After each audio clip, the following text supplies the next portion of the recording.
never happens. I mean, it wasn't really to sleep, but...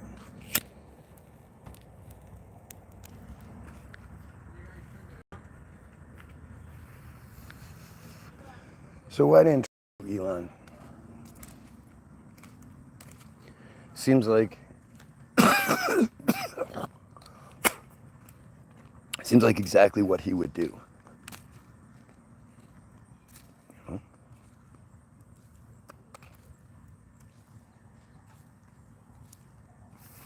It seems like Trump would, he's very litigious. He's always suing people. I mean, I really don't think, it's interesting because if you follow, the media, you watch things like The Daily Show or The Colbert Report, again, to me, that's your best media source. The other shit is just dumb talking heads repeating scripts, and granted, that is too, but at least it's considered satire, so it has a little more freedom than your average newscaster does.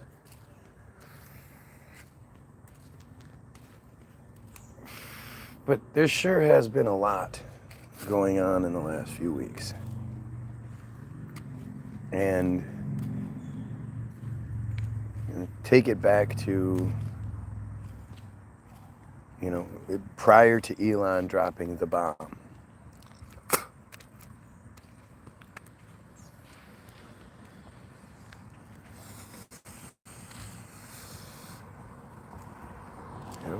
Think about everything that went down. I mean, so much should have come from that. Where is the investigation? Where are the people that do that kind of shit for a living? They hear Elon make an admission that you're not supposed to make. Trump is in the Epstein files. That's why they haven't been released. Why isn't the system, what's up, Matt, immediately going out and don't forget to like, share, and sub. Why isn't the system immediately rounding up Elon and asking, what do you know? How has Elon Musk just disappeared? He was Trump's right-hand man. He was there the whole time. He was always off to the side, being goofy. Mike Myers came out and did an impression of him, and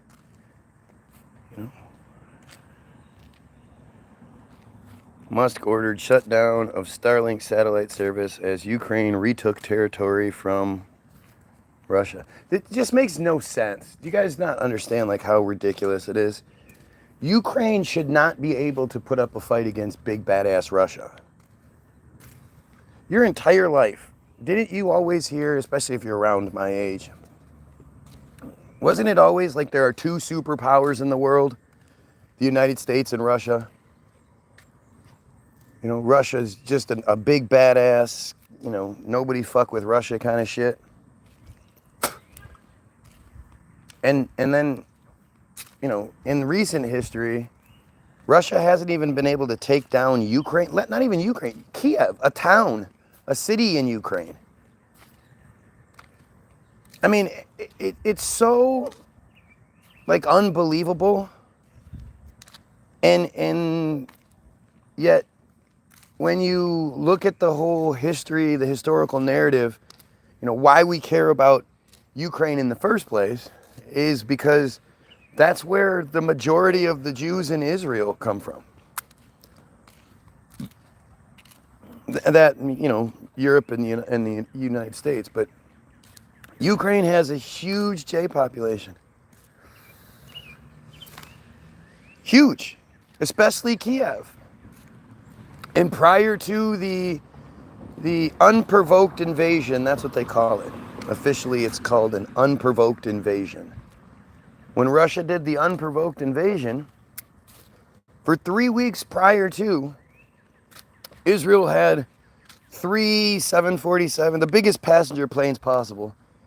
They were running nonstop flights from Ukraine to Israel, bringing anyone that wanted to take advantage of the law of return get their free life, basically, to get on the plane, hop, and come on over. And there hasn't been any sort of fallout from it. There hasn't been, I dare to say that's where the original cult came from. Yeah, more than likely. That's what it seems like. Agent Melania, same thing. Agent Melania Trumpenko.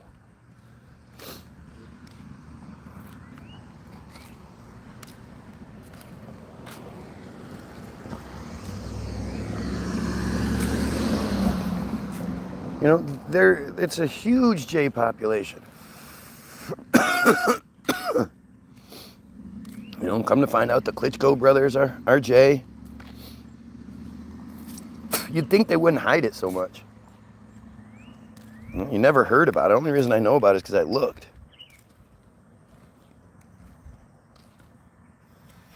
I mean, think about it. The way that you were taught to believe, like Russia posed a danger to the United States. The whole Cold War, you know, for decades worth of propaganda. The United States was fed all of this horrible shit that Russia is, you know, almost equal to us, could do all kinds of damage if they wanted to. You know, Russia's the big bad. And now little ass Ukraine? And you have to ask yourself, like, what do we care? Oh, they say Ukraine is the breadbasket of Europe.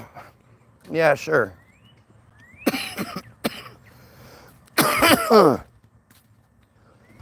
Ukraine provides us in the United States literally nothing. There's no products that we go, man, you know, what do we do if Ukraine stops supplying this or there's nothing. Nothing falls into that category. So if you can explain why we give a shit about Ukraine, I'd love to know. I'd love to hear your explanation. I know you don't have one. You know, most of you don't even think about these kinds of things. Right? You buy into the patriotism, and you know, well, the system says I should care about this, so I do.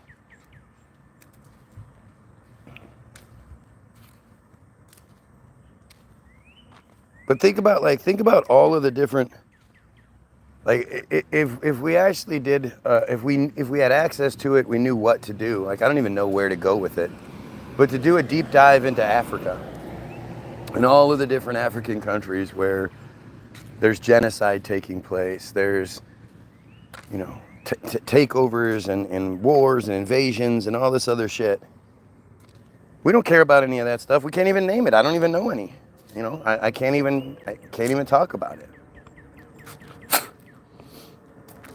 And yet, for some reason, we give all of the shit about Ukraine.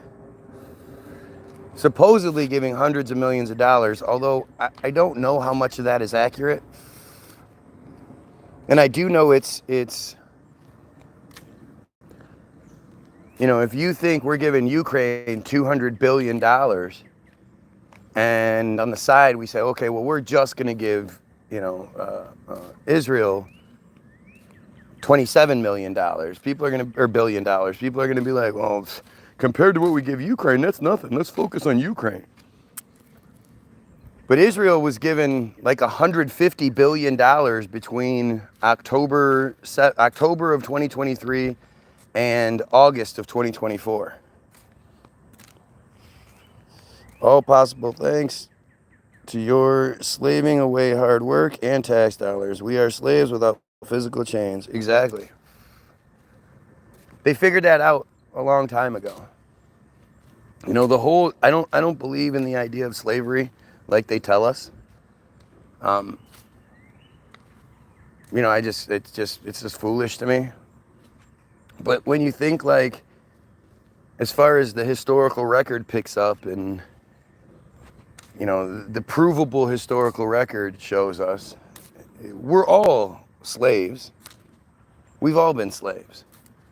And they figured out it's so much easier, so much more beneficial, so much less dangerous, less likely for revolt, all this shit, if we're not in physical bondage, but it's mental bondage. You know? If you don't see your slavery and you think your slavery is freedom, then you don't fight against it. You know? And most of you foolishly in the States believe you're free.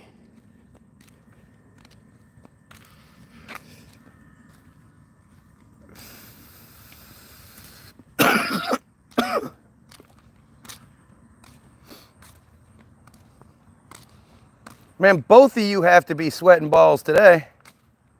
I said, both of you have to be sweating balls today. He's furry, you got the long sleeves on. It's hot out here.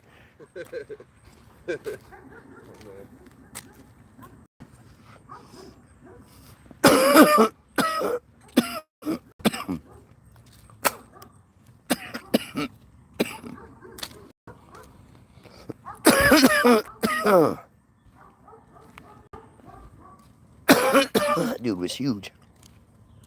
Big motherfucker. He's got a long sleeve shirt on and shit. It's fucking 85 and shit. How humid as fuck out here. Elon is sneaky. Why is Elon sneaky? What does that even... I don't even know.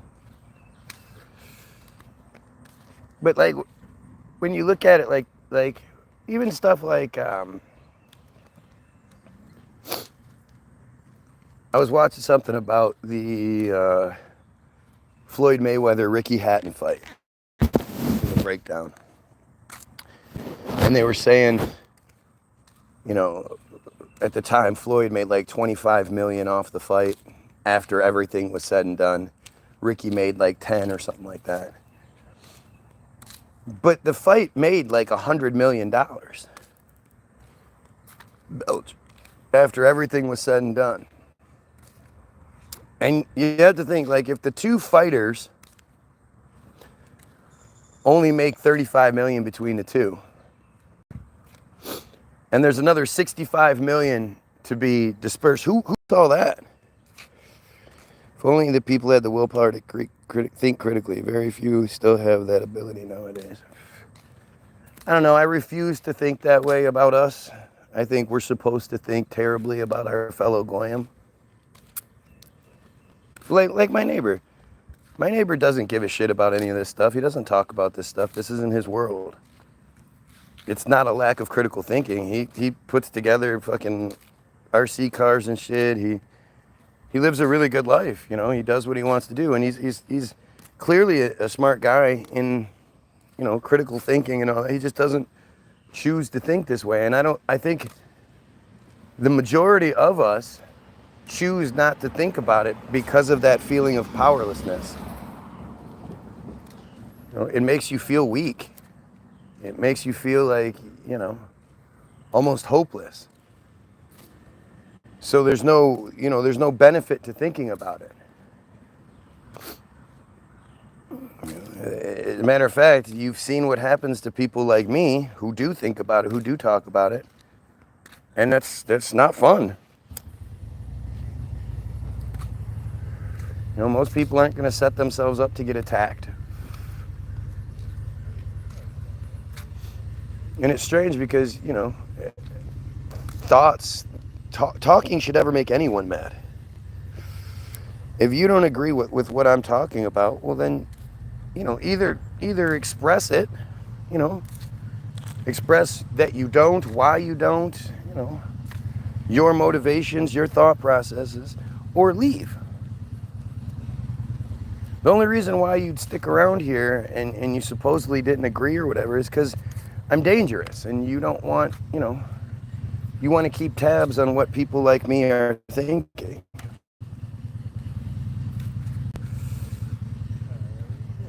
But I mean, even the thought process, why didn't Trump sue Elon? You know, why aren't, I mean, even you MAGA faithful, The people that are somehow still pedo Trump supporters, so they're probably pedos themselves. Why aren't you guys demanding, hey, what, your boy sue Elon for what he said? I mean, it's really simple, right? The answer is super obvious. The reason Trump doesn't sue Elon is because that opens him up to be deposed under oath, and he would have to ask whatever answer, whatever questions were presented to him. And he's not about to do that. He's not about to open all the files up and have everybody looking into him and blah, blah, blah.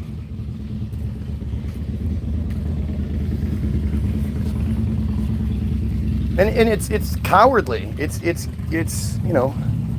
basically an admission of guilt.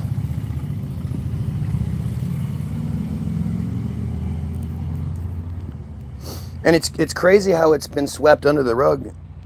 Like, it's such a huge red flag, or it's such a huge, like, it's just such a huge moment in politics to have someone in his position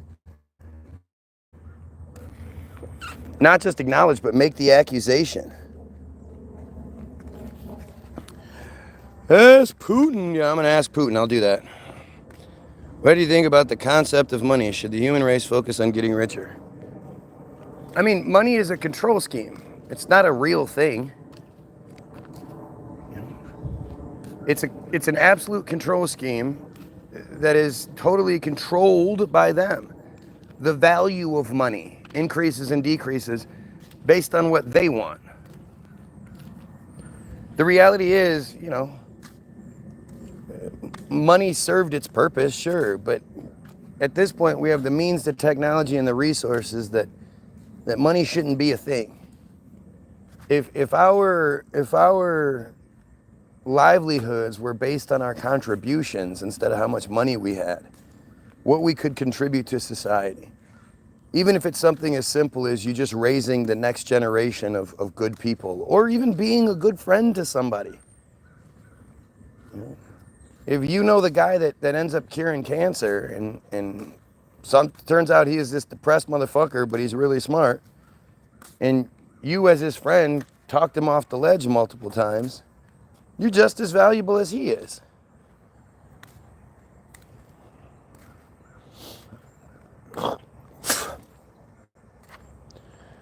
Yup, we have a ton of people who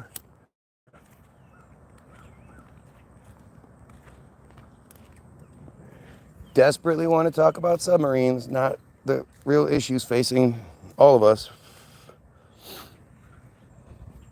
Look at this shit. Look at this weird stuff. And to me, again, all of these shit talkers are more than likely pedos. Right? It's the same thing with people still supporting Trump at this point.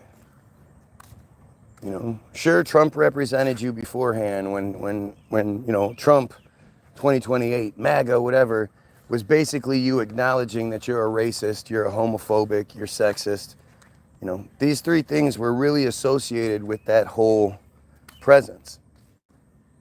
Well, now at this point, if with everything that's going, Trump is at the very least guilty of covering up for a pedo, lying to the people about it, all this other shit. And that's just a weak very least, right? More than likely he's very, very guilty, especially when it comes to the Katie Johnson shit, right?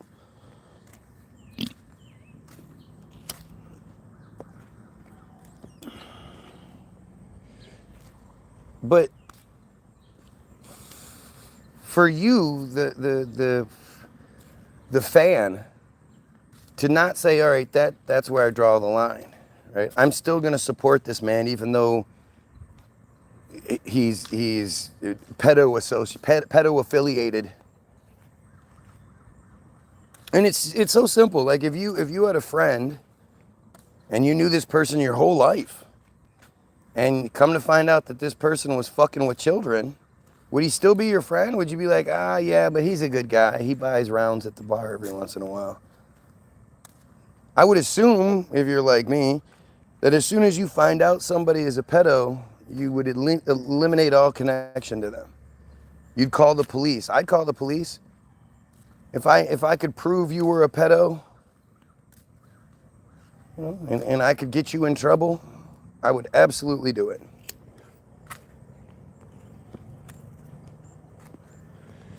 You know, I'd do it to my own kid. If I stumbled across my kid's profile, my kid's computer, and it turned out he had a ton of fucking child exploitation materials on his phone, yeah, I'd call the police.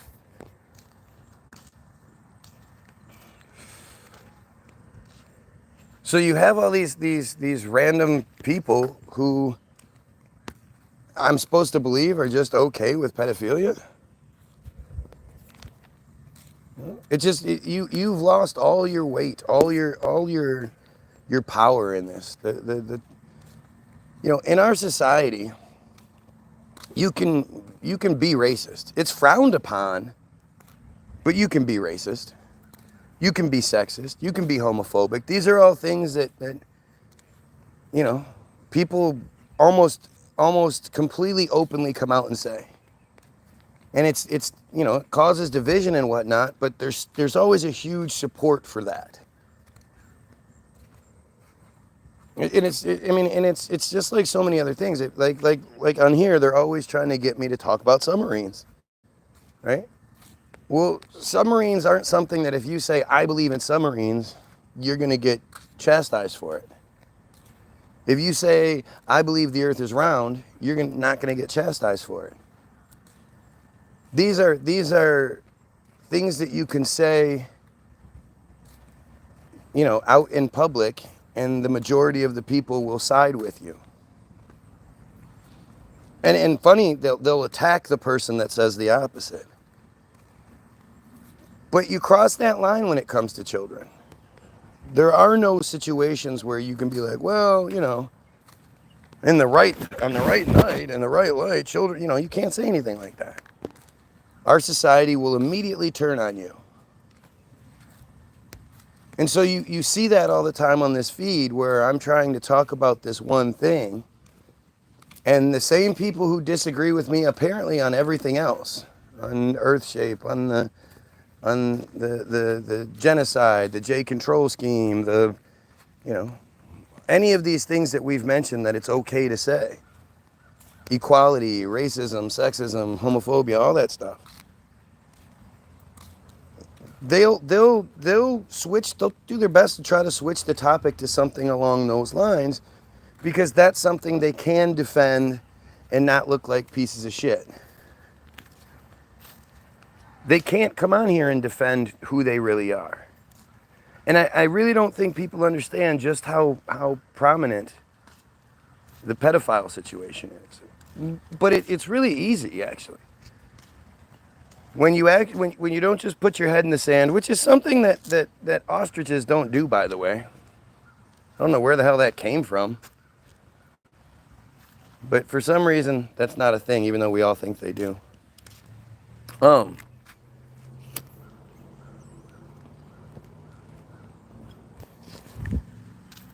I got distracted by the ostrich.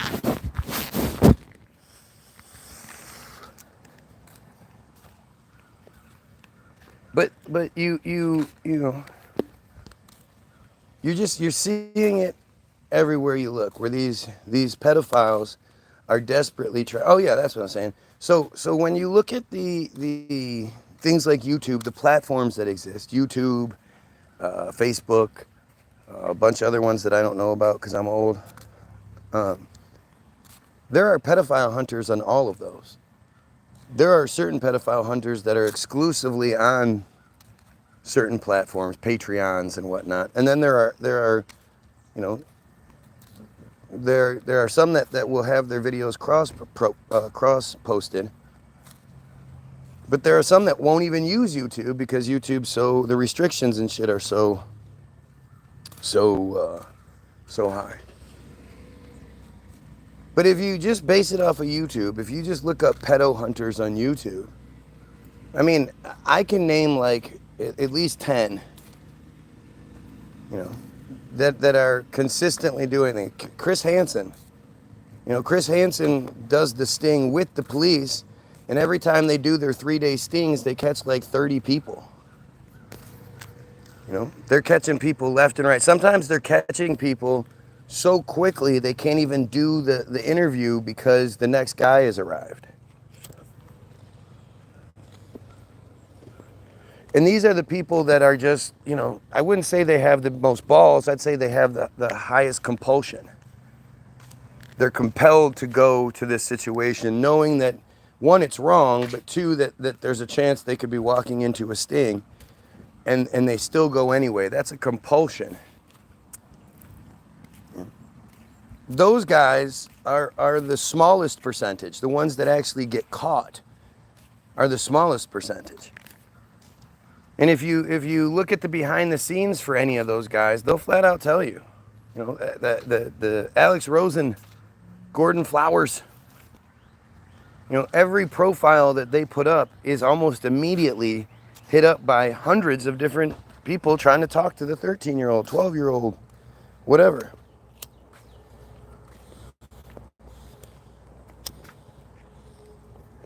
So most of you are like, you know, there's a pedo problem, but to say it's half of the population or more, you're not willing to do that. But that's where you're foolish. You know? There are plenty of people that won't cross that line. They can fight the compulsion to not go into, you know, into a sting, not go, you know, they're too cowardly. They wouldn't go put themselves at risk like that. But they're more than okay with looking at videos and pictures and shit. And most of you would be surprised to know that among the biggest businesses, among the biggest online revenue generators, child exploitation materials are top 10, you know. The distributors are making money hand over fist.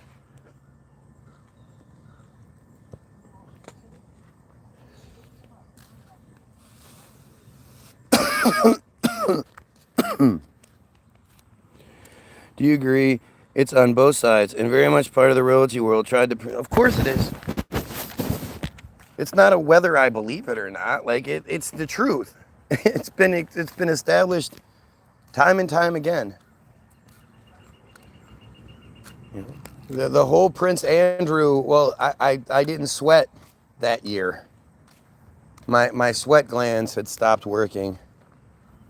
That's not a thing. That's not even a thing.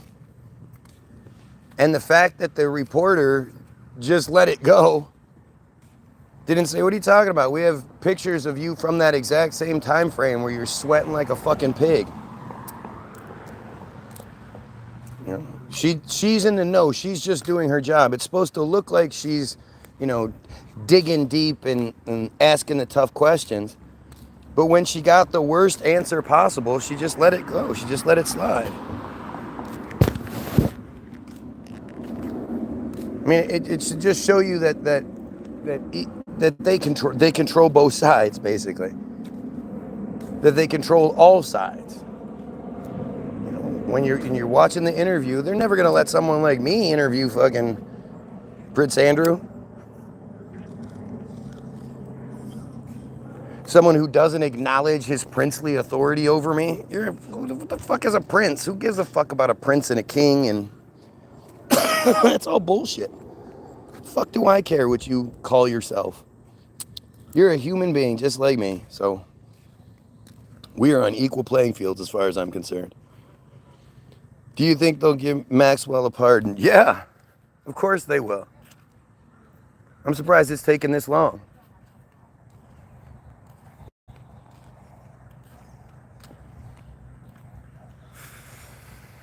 And the reality is, look, if it means taking down a much larger system, then absolutely give Maxwell a pardon and then have her watched till she slips up again and bring her right back in. But if it's going to lead to people being exposed, that's one thing.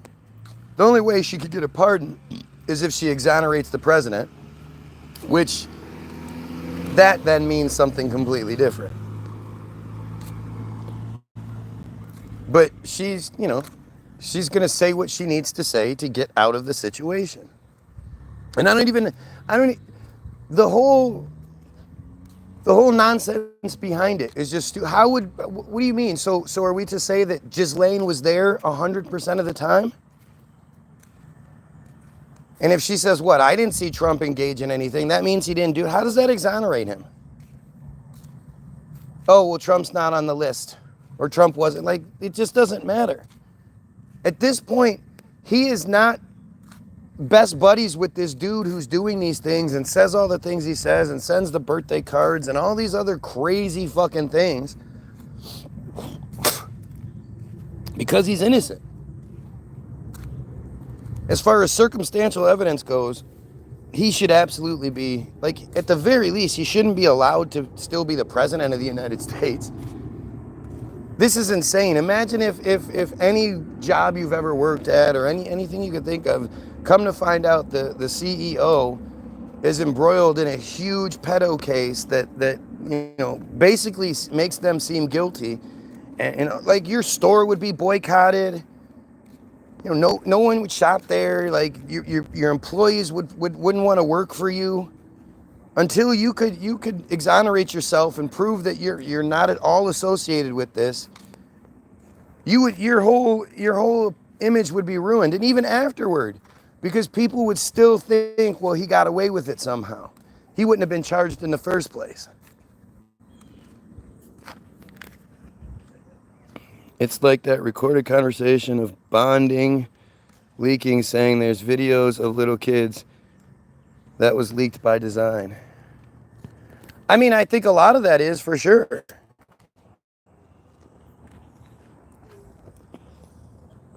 You know, if it's on TV, it's there because they want it to be. And unless it's something where it's like live and there's 100 different fucking cameras, you know, then it's one thing. But, you know, when it's a handful of cameras or even one camera and it's a conversation leak, whatever, this is just a manufactured situation.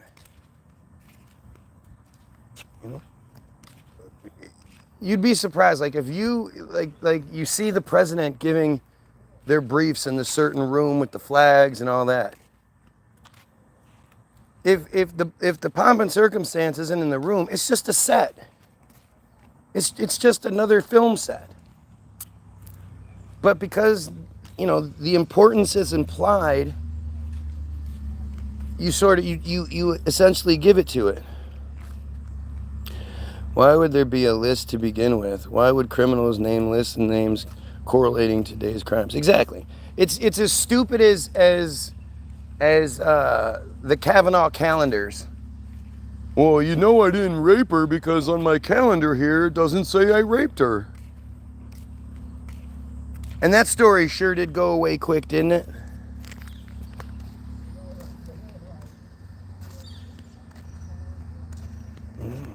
There's this flight log said it. Once you see a name you don't like or you don't, just dismiss it. I mean, or, you know, the fact that shit gets redacted. But you know, as far as like as the list goes, what is this list that we're talking about? Flight logs is one thing, but a list. Okay, so this guy was the pedo. See, the list is the distraction. The real thing that everybody should be like screaming that we want are the tapes, are the DVDs that they found. They literally admitted to finding a bunch of DVDs in this. It's on Wikipedia. On the Wikipedia narrative that Israel wants us to have, it flat out says they found in each of his residences there was a control room that was wired to different rooms in the house with audio and visual. It was a secret control room, staffed by people with cameras and shit, always recording. And inside that secret room, there was a safe. And inside the safe, there were DVDs with the name of the victim and the name of the famous person and the age sometimes. Like this is, they admitted to finding this shit.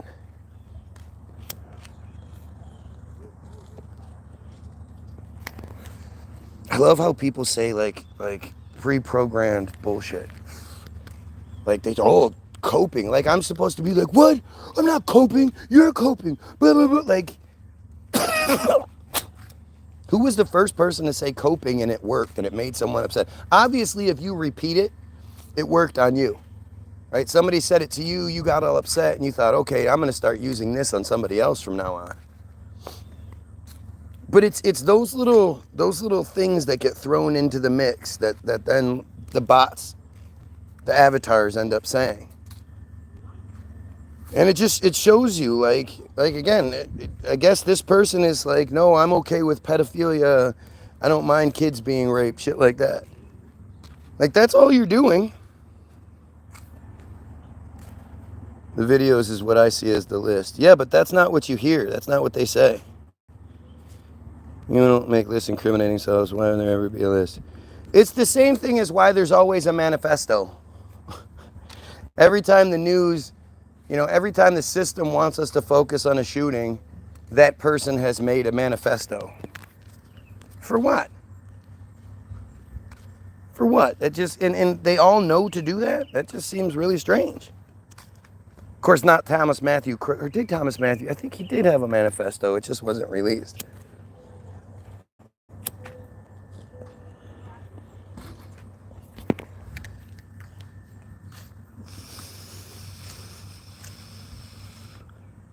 That's all you, big dog, laughing on the outside, crying on the inside. Like, what is this?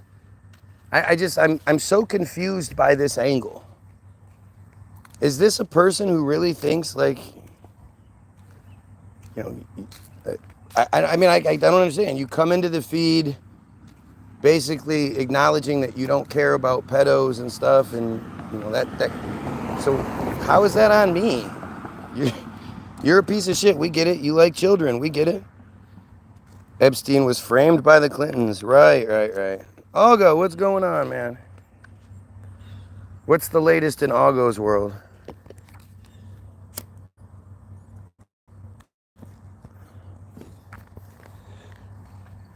But back to my original point.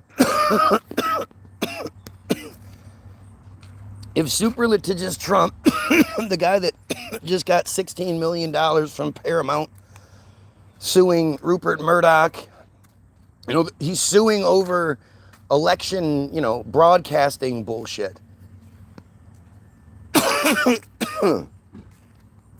He's quick to sue. And apparently he wins somehow. Like this whole thing with Stephen Colbert and Paramount giving in to Trump, even though they said they could win the lawsuit, no problem, because it was bullshit. And giving $16 million to Trump. Trump loves to sue people. So why isn't he suing Elon? Just make it make sense, guys. It's not like I'm pushing you past your limits here, right? You're capable of thinking along these lines, correct?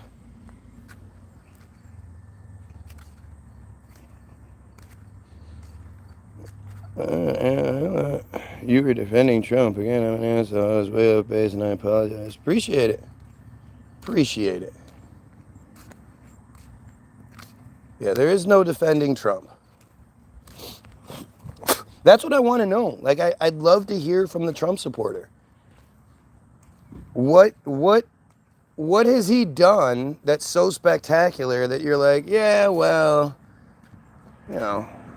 who cares about the Epstein stuff? He's so good because he gave us free health care, because he lowered the gas and food prices like he promised, because he, ended all the wars with one phone call. Like, did any of those things happen? No.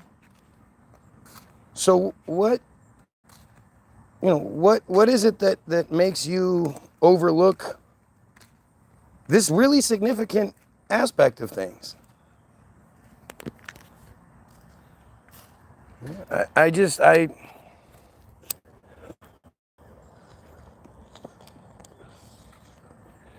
There is no excuse. I don't care who it is. I don't care what it is. If you're associated, then you should be treated as such. You should be guilty. You should be, you should be punished.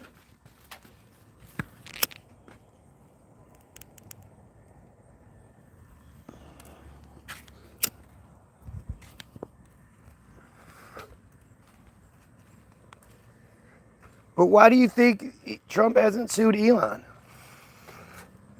I mean, to me, the obvious answer is because he doesn't want to be deposed. I just don't understand. I really don't believe if he and others were involved in that island, they would make a list for themselves. So I can't really make a real decision. Well, I mean, again, if we're basing things off of some frivolous list, some arbitrary list that it's been 6 years since he was killed, or since the death hoax, because he's still alive. He's still in Israel somewhere, or on an island somewhere else. That whole bullshit that they do, it just reminds me of Sandra Bland. You guys remember Sandra Bland? The black woman who was killed by the police in custody. And it was this big deal and all this shit. And at first there was no info, but then 6 months, a year later, they release a video that's grainy. It's always amazing to me how inside the prisons, inside the jails, for some reason the cameras aren't like the best in the world. If there's going to be a place where cameras are at their best, you would think it would be in that position. But the Sandra Bland thing shows a woman who from afar looks like Sandra Bland, I guess. And it shows her sort of flipping out, but it definitely doesn't show her killing herself. But somehow that was enough to back everyone off, and that story just went away. There was one where they said she was dead in the mugshot. Yeah, remember that shit? I mean, that story went away. That story disappeared, and it was fucking... It was, that mugshot doesn't quite look right. And it's not like her story has been picked up. Are we to believe that all of her family and friends, that they all just quit? That nobody else is pushing for anything? She's not related to someone like me? She didn't know someone like me who just, first-hand information, won't let it go?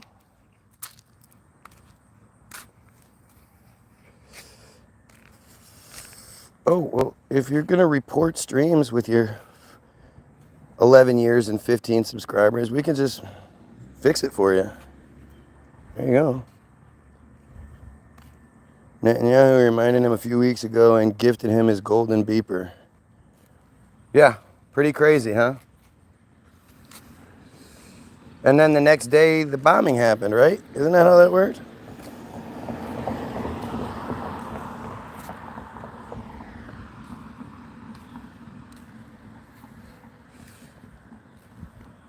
But just something as simple as the Sandra Bland story goes to show you that if given enough, they have the Laurel Canyon studio conspiracy.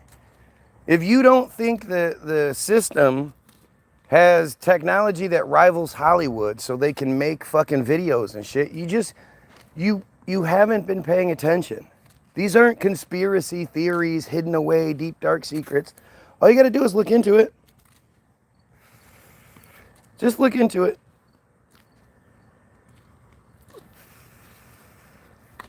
But think about it. Like, I had the dumbass that said, oh, another stream reported. Why would anyone report the stream? If I'm wrong, why would you be mad at the guy who's, again, talking about how do we fuck these pedophiles up? What would be the motivation for somebody other than I'm right and they can't argue what I'm saying, so they're desperately trying to stop it? How else does that work? So much of this requires you guys to be the intelligent people you are, right? If you honestly think what it takes is me calling it out, saying, oh, this person's a pedo, and they go, oh, shit, you said the magic word, Rumpelstiltskin. You said the magic word, Mitzelplix. You know, and because I call them out, now they have to admit to it. No. Just like Trump's not going to come out and admit to, okay, yeah, you're right, you got me, blah, blah, blah, blah, blah. It's not going to happen. If you have kids, then you understand, right? Because there's been times where you've had to, like, have it out with your kids. And they're not going to admit to doing the thing, but they say little bits and pieces that let you know they did it. That only someone in that position would know the answers to. So you have to, you have to corner them, and you have to pick up the little bits and pieces that they leave behind to let you see what it is. And the fact that Trump didn't sue Elon is one of those pieces, is a huge one of those pieces. I mean, Elon's one of the richest men in the world, right? You know how much money you could sue that motherfucker for? Especially in a libel case like that? And it's something as simple as, he didn't call him a pedo. He didn't say Trump does this or that. He just said Trump's on the list. So if there is no list or in the files, if there is no files or anything like that, and it's just not true, Trump has a relatively easy lawsuit against a man who could easily afford $100 million and not think twice about it.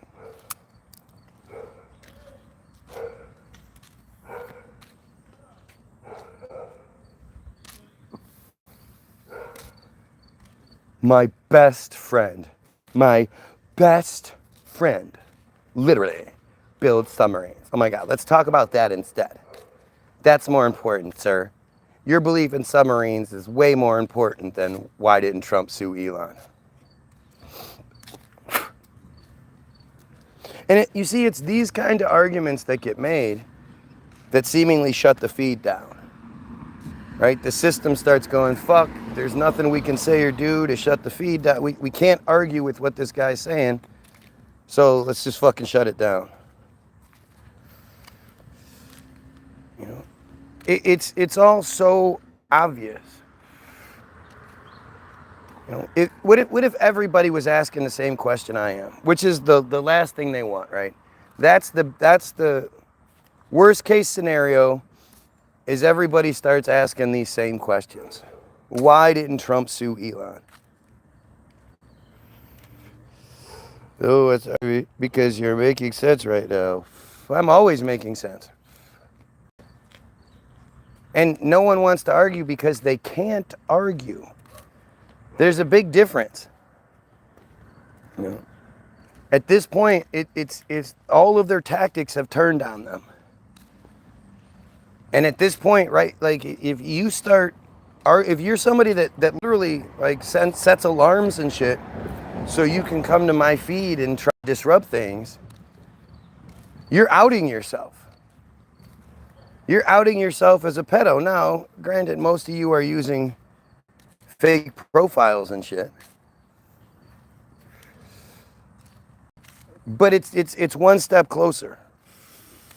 It's one step closer. You don't always make sense. Of course I do. Just being 100, go ahead and tell me one thing that's not real. One thing that you can back it up and say, you were wrong about this and this is why. Doubt you have anything. Just being 100.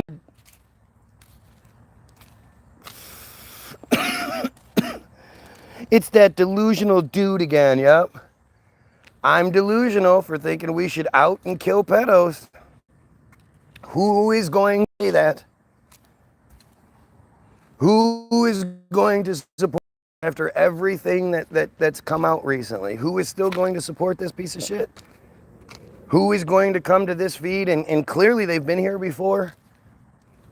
I mean, this guy again. Who's going to do that? You know, I think there are like a few pieces to this puzzle that people have to wrap their heads around in order to solve it. You know, you have to wrap your head around the fact that if you go step outside your house, like right now, I'm out in front and I'm just looking around and I can see maybe 30 houses. Of those 30 houses, I guarantee at least half wouldn't want you looking at their search history. Has some sort of exploitation materials on their phone or tucked in a file on their computer somewhere or some shit like that. Remember our dry ice conversation? You told me its origins were a mystery. No, I didn't. Well, they are a mystery because they still don't actually know where it came from. It's attributed to one guy.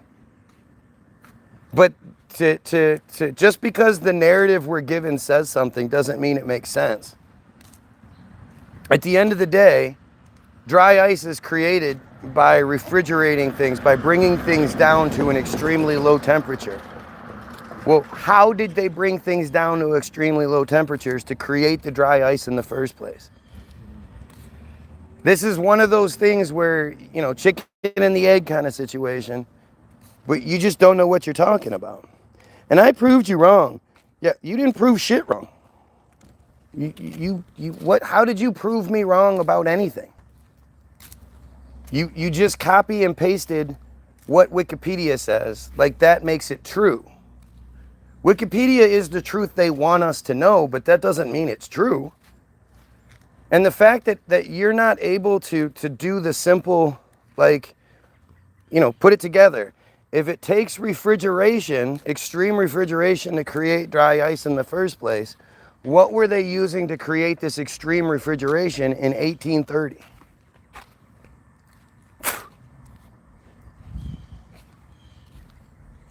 You know, this is that thing where you just, it's like it just bounces off your head. Jorge, I already removed my comment. I didn't even say any keywords or anything. Okay, I'm not doing this again. Yep, because you can't. Like, at no point would anybody make a comment, like, I proved you wrong, and then you say, okay, well, wait a minute. I don't think you did, and let me make my argument. And instead of you addressing the argument, I'm not doing this again. If you were right, if you were one of these few people that actually did prove me wrong, and obviously it means so much to you that you remember it and you're bringing up the conversation from a few weeks ago at this point. Like, it's a big deal for you, but you're not going to go into why I'm wrong? That seems convenient. Oh my God, bro, the information is there. Okay, see, there we go. Same sort of crybaby bullshit.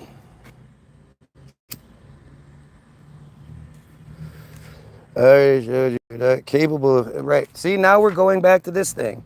So you just got done saying that you're not going to do it. You're the one that's not able to communicate. Because I'm making a point, and I guess because you've made a point in the past, of which you didn't make, but you're saying you made, now to reiterate that point, to talk about the same thing more than once, oh, you can't do that, but I'm the one that you can't have the real conversation with. Gotcha. I can't imagine if somebody asked me to prove my point, like, hey, you said something before, it was, I don't quite remember what you said. Can you reiterate your point? I'm not going to be like, oh my God, I'm not going to do this.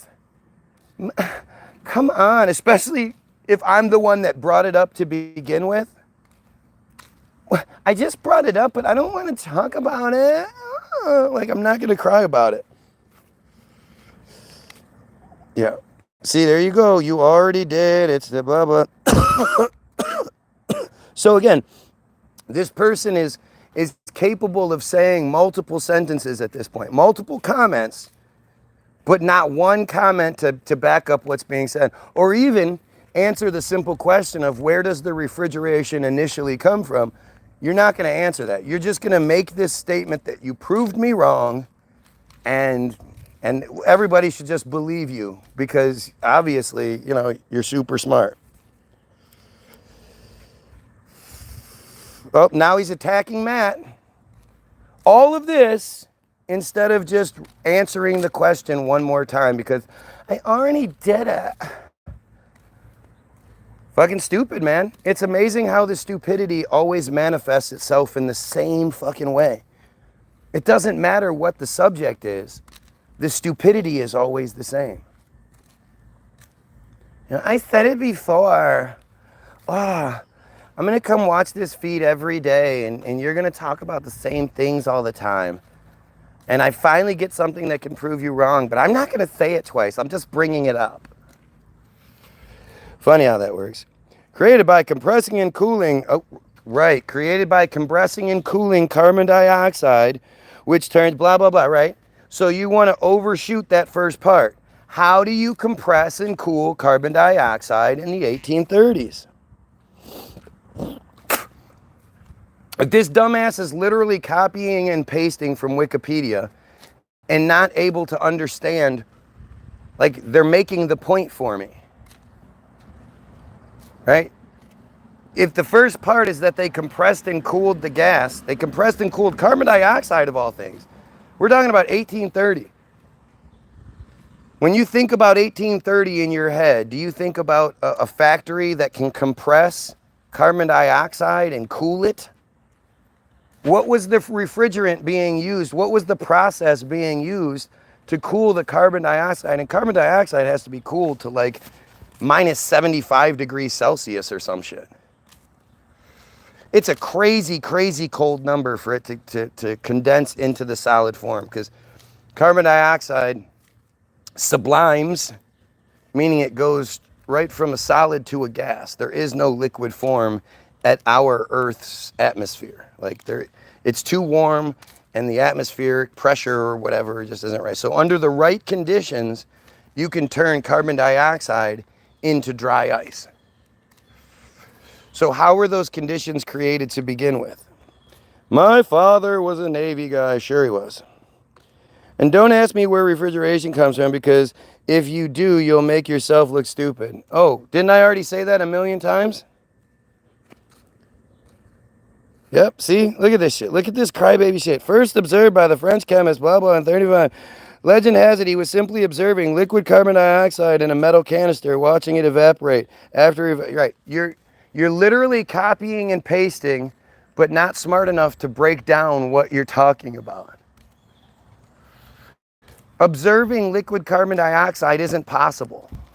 Liquid carbon dioxide doesn't exist at this atmospheric, at normal atmospheric conditions. There is no situation where you can observe it in its liquid form.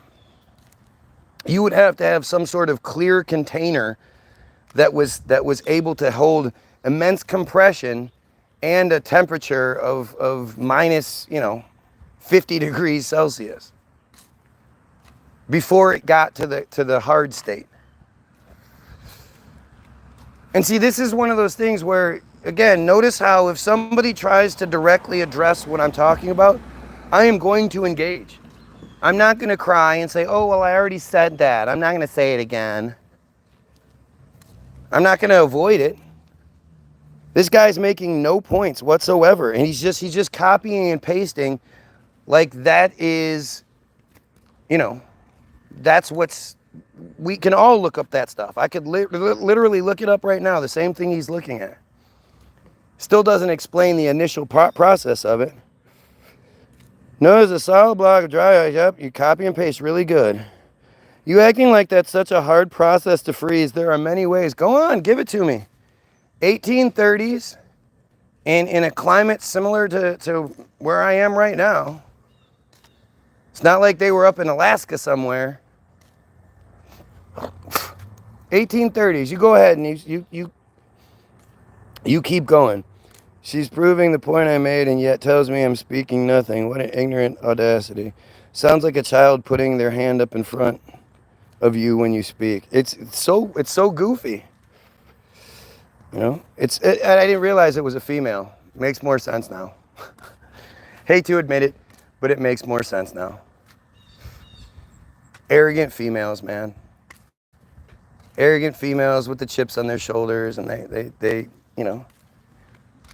can't actually do this. I hate it, man. I really do wish females were more capable.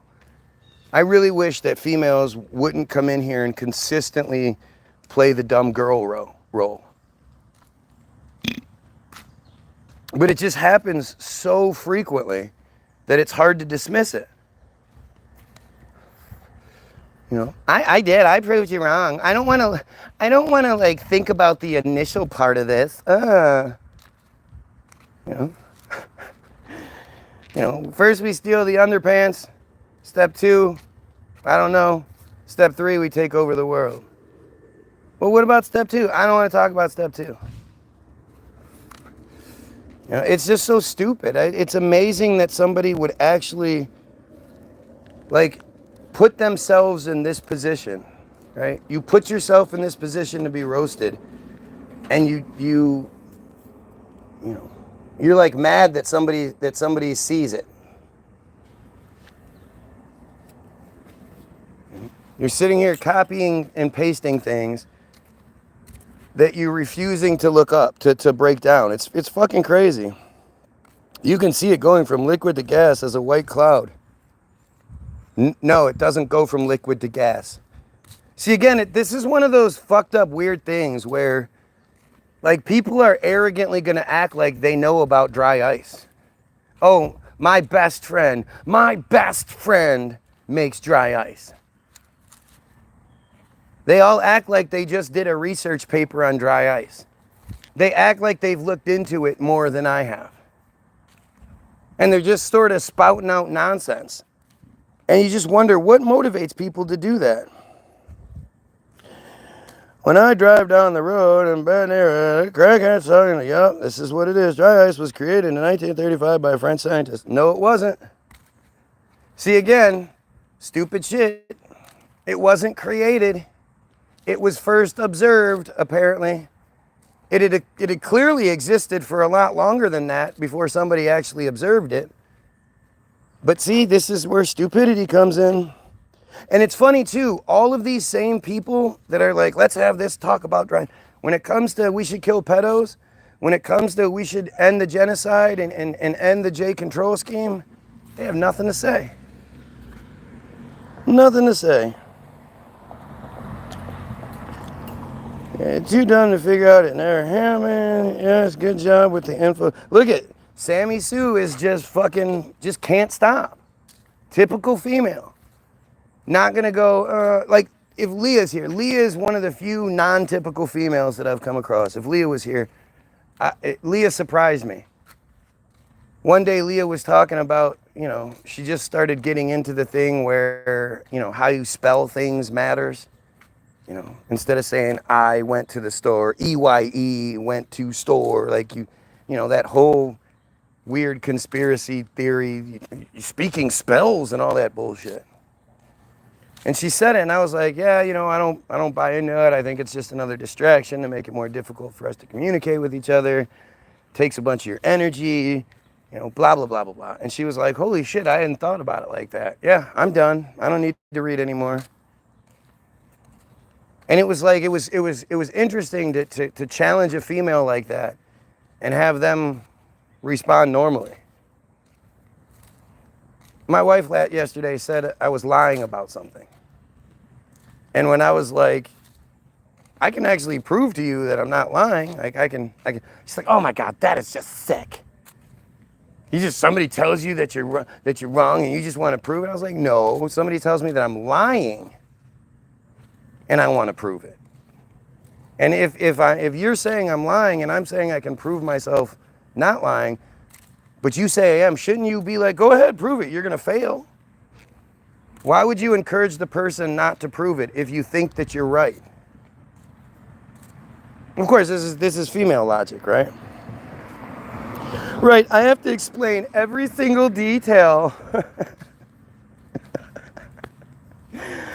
Fucking stupid, man. So tell us why you couldn't have founded it.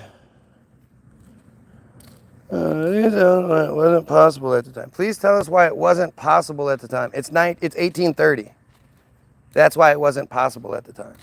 And for me to tell you why it wasn't possible, that's like saying prove God doesn't exist. You're the one making the claim.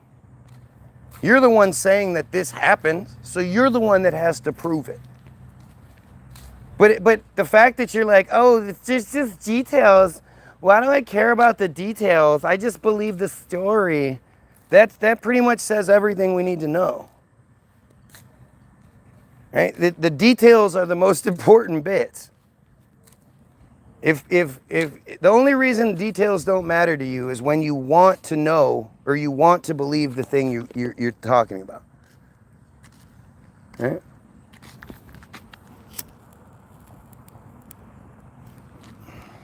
When you want to believe stuff, you'll ignore details that go against what you're saying. Because, you know, I mean, this is like literally typical Christian shit. This is how Christians even exist. Right? They have to ignore a bunch of shit that doesn't make any sense in order to maintain their belief structure. And this dumbass is saying that the details don't matter. How the original thing was cool. Like, it's not even an argument sort of thing. This isn't something that should be argued about. Right? This is something that's so basic and kind of simple, right? Asking a simple question as to how did they do this, that's not being the conspiracy theory guy. That's not being the awful. It's just simple. How did you create super cold temperatures? We're not talking about just below freezing temperatures. We're talking about minus 125 degrees Fahrenheit, minus 70 something degrees Celsius. I don't remember the exact numbers. We're talking about extreme cold. So what did they do to create the extreme cold? That seems like a reasonable question when discussing, you know, a product. You know, a product and what the product does and this, that, and the other. Well, how did we get this product to begin with? I want to talk about the Israel stuff, but I don't want to talk about anything prior to 2024. Okay? We could talk about it. You know, let's talk about, what about October 7th? Hamas did October 7th. Yeah, well, what about prior to that? No, we don't talk about that. We don't talk about that. Israel has the right to defend itself. Nobody else does. Israel has the right to defend itself.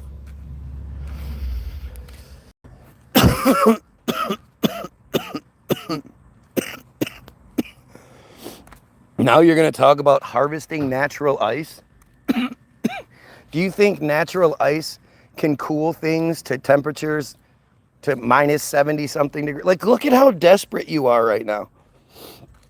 Harvesting natural ice during the winter months when lakes and ponds froze over, large blocks of ice would be cut out of the frozen surfaces. This was a labor-intensive process, including saws and chisels. And I bet you know nothing about palaces too, right? But that again, this is dumb female logic right here. This is as dumb female as it gets. Harvesting ice is how they supercooled chemicals. They supercooled carbon dioxide to make dry ice because they harvested ice. Do you understand how insanely stupid you have to be to think that's a reasonable answer? To now this chick who's probably one of those chicks that's like, oh, Wikipedia is not a good source, is now scouring Wikipedia for shit that doesn't have anything to do with this. Storing in ice houses. Now we're talking about ice houses. Ice houses, blah, blah, blah, blah, blah.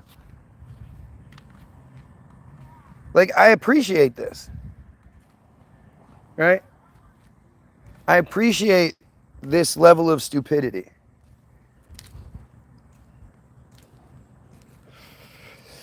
Yeah. Ice cream. Now she's going to talk about ice cream. Talk about, like, again, just dumb chick logic. Instead of being able to be like, holy shit, you're right. That doesn't make any sense. How did they super cool things? Ice can't make things colder than ice. Do you know how stupid you sound?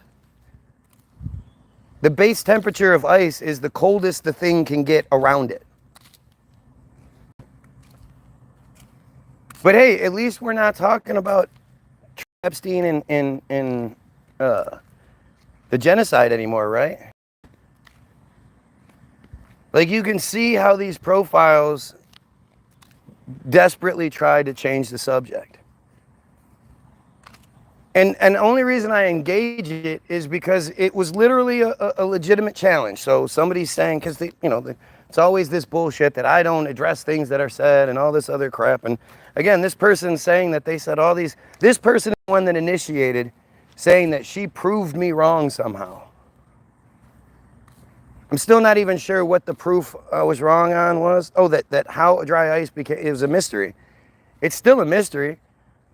There's still no example as to how, like, he was observing something based on something he had. I guess he was in his lab in 1830s. Science labs were really extravagant. I mean, you have to, again, you think it's like the Sword in the Stone Disney thing, where there's all these weird beakers and liquids going through and bloop, bloop, bloop, like that kind of shit. Is that what it looked like? And he just had some liquid carbon dioxide. He brought it in on a sleigh from somewhere else. It's fucking stupid, man. Your level is basement, a narcissistic fool. Here we go. I'm name calling because I can't debunk what you're saying. I'm name calling. I'm a narcissist. Yeah, look at me. I'm like, I'm so beautiful. I'm so beautiful. Look at me. I know everything. This is what cops do all the time, right? When you know your rights, cops will be like, oh, well, what's the code? And you go, I don't know the fucking code, but I know what it says. Oh, well, you know everything, don't you? Anytime somebody goes with well, you know everything, you're talking about a specific thing, and they go, oh, well, you just know everything. It's like, I didn't say I knew everything. We weren't talking about everything. We were talking about one specific thing that apparently you can't do.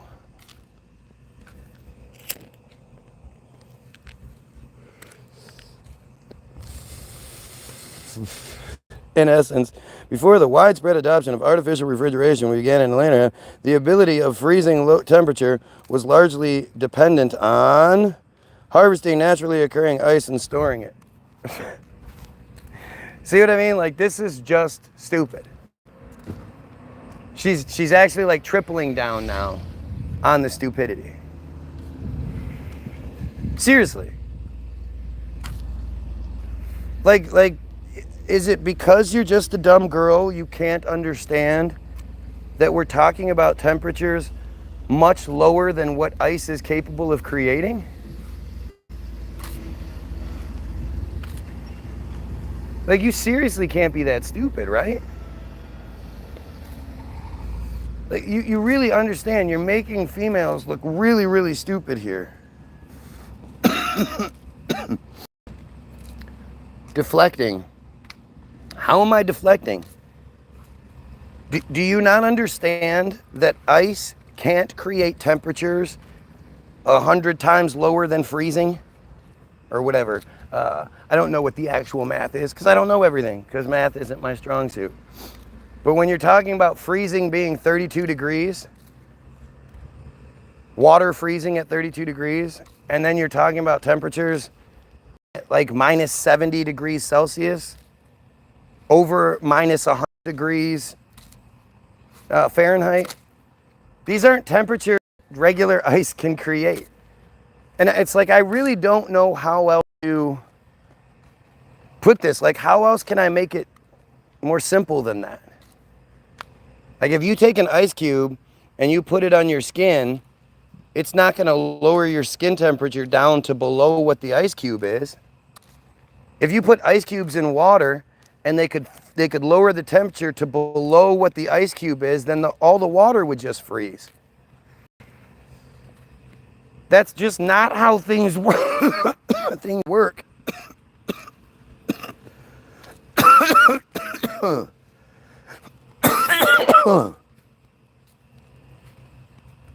Yeah, this ice makes it colder than the ice.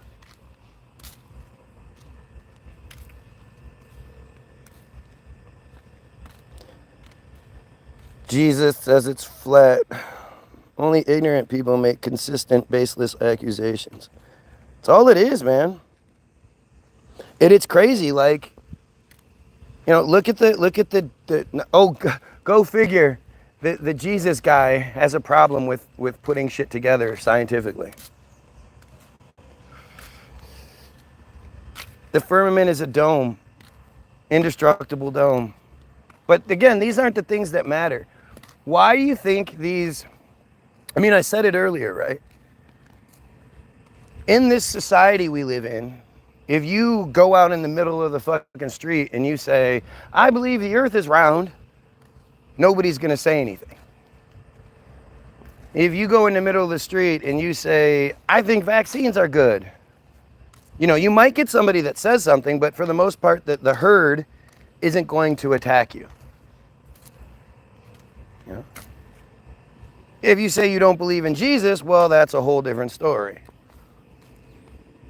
But that's still a debatable thing. Like, that's still a thing that in our society that is not going to be, you're not going to get attacked. You will in certain communities, but for the most part, like, you wouldn't get attacked for it.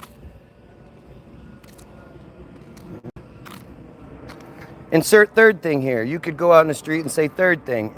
Nobody would care. You could go out in the street and say, chemtrails aren't real. And, you know, the majority of the people are going to agree with you. The only people that won't agree with you are the, like, reasonable, intelligent people who wouldn't pick a fight. Who would just be like, really, let's have a conversation. But then, you know, and that's how it is with the Jesus thing, too. But it's still not, like, off limits.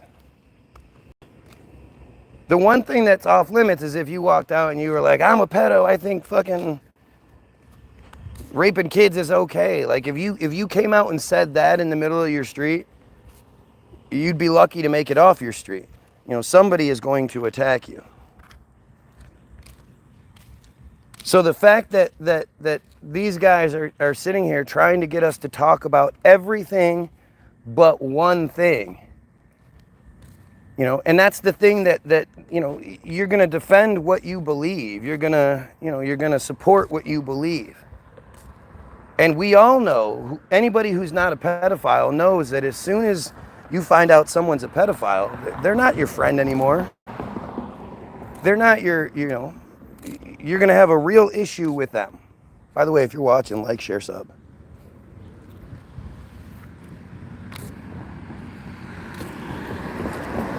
So this being this number one sort of taboo, that these people who are here and they're desperately trying to, like, discredit me and distract me, you know, the guy who's saying we should be focused on how do we kill these pedos, we stop this genocide.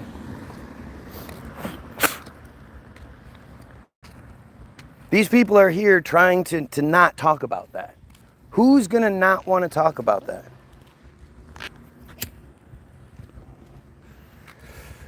Who's going to hear that the conversation is geared towards killing pedophiles, towards exposing the whole system, towards eliminating the J control, and be like, no, let's talk about something else?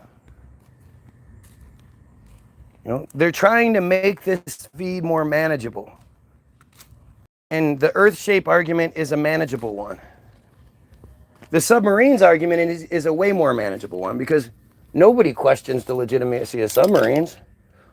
It sure seems to bother people that I do, which to me is a fucking super tell.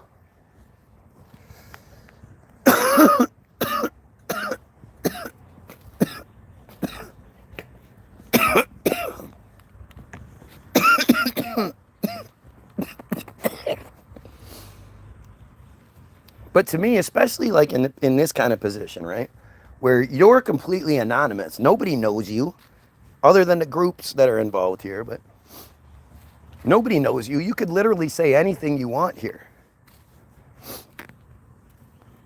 And instead of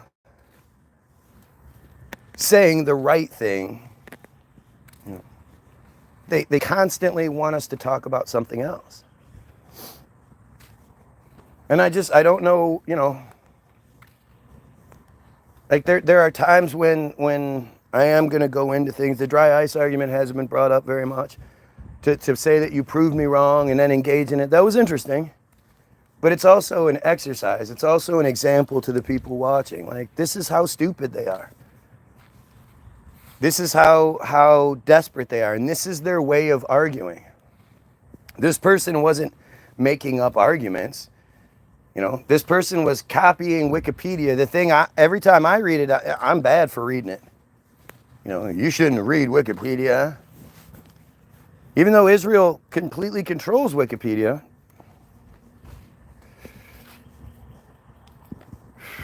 Speaking of which, just in case there's any doubt.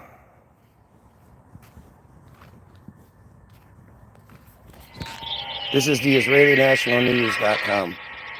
Moetzet Yesh, in conjunction with My Israel, has arranged instruction day for wiki editors. The goal of the day is to teach people how to edit in Wikipedia, which is the #1 source of information today in the world. As a way of example, if someone searches the Gaza flotilla, we want to be there. We want to be the guys who influence what is written there, how it's written, and to ensure that it's balanced and Zionist in nature. I came here to learn. Okay, so that was Naftali Bennett, who at this point is a former Israeli prime minister, but at the time in 2000, a soon-to-be Israeli prime minister. Where if you just break down the audacity of it, right? The audacity of saying that this company, this Wikipedia company that has built itself up to be the #1 source of information in the world, needs an instruction day from Israel to teach them how to edit Wikipedia properly. What an insult. What an insane insult to act like they didn't know how to do their jobs prior to this instruction day by Israel. And they're you know, just in case you're dumb girl stupid, they even give you an example of it. For example, if someone searches the Gaza flotilla, we want to be there. We want to influence what's being read, how it's written, and to ensure that it has a balanced and Zionist, so it's balanced and Zionist in nature.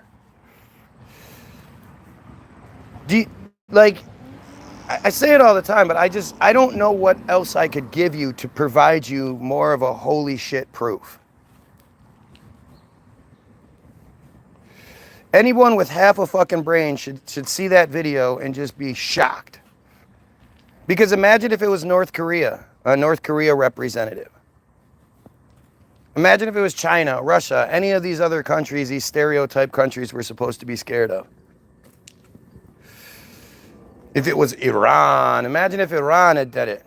You know, they had an instruction day to teach Wikipedia how to edit things so that it has a strong Iranian perspective. An Iranian supremacist perspective, because that's what Zionist is. That's a supremacy thing.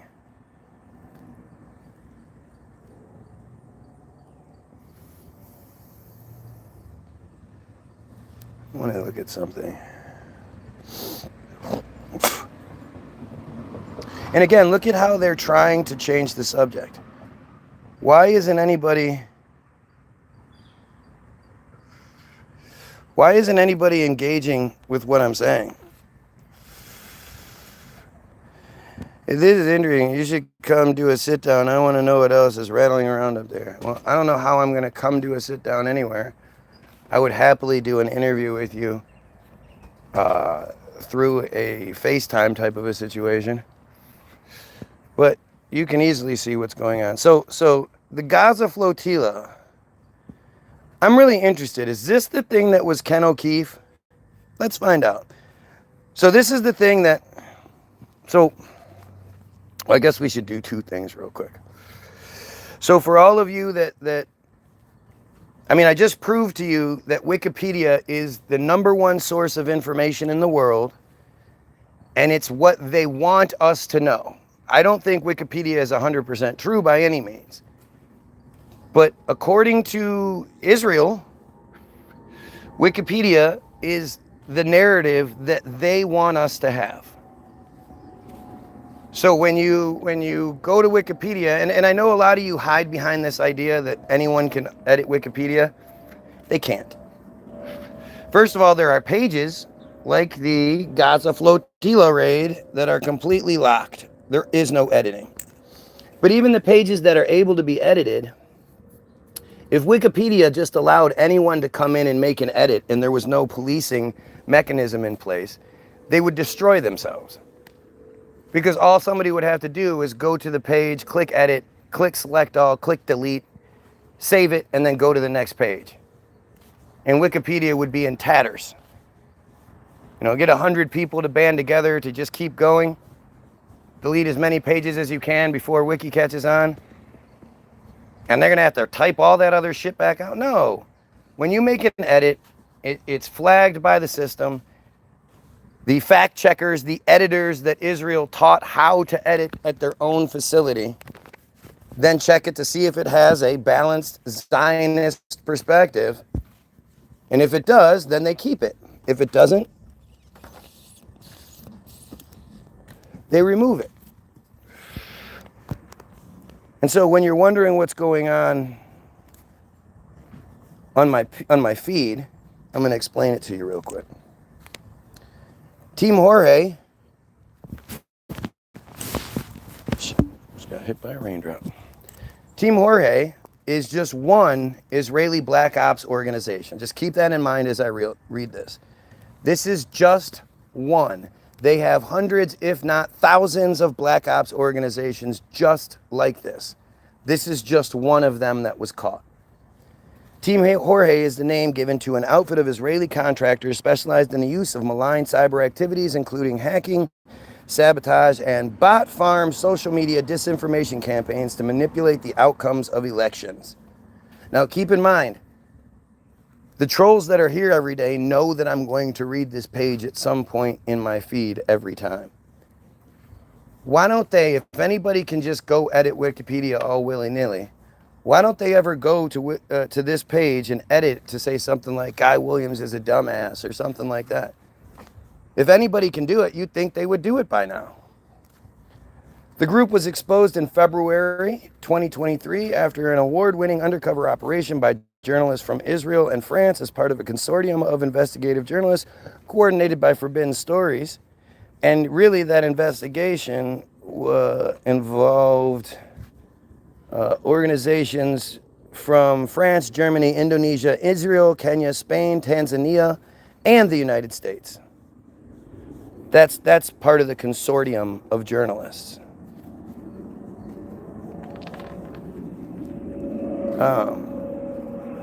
The organization has been active since at least 2015 on paper. Like the paper trail they could find goes back to 2015, and that's just before Trump lost the election by 2,700,000 votes. And the AIPAC-controlled swamp that he swore he was going to drain put him in anyway. All while Hillary just was like, all right, deuces, see you guys later.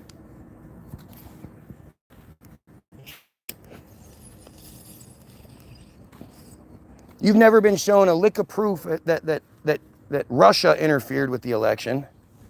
They don't even try to tell you how. They just tell you that Russia did and you're supposed to believe it. And I guess Russia interfered with the election to help Trump win, which again, he lost by 2.7 million. 2,700,000 more people voted for Hillary than Trump.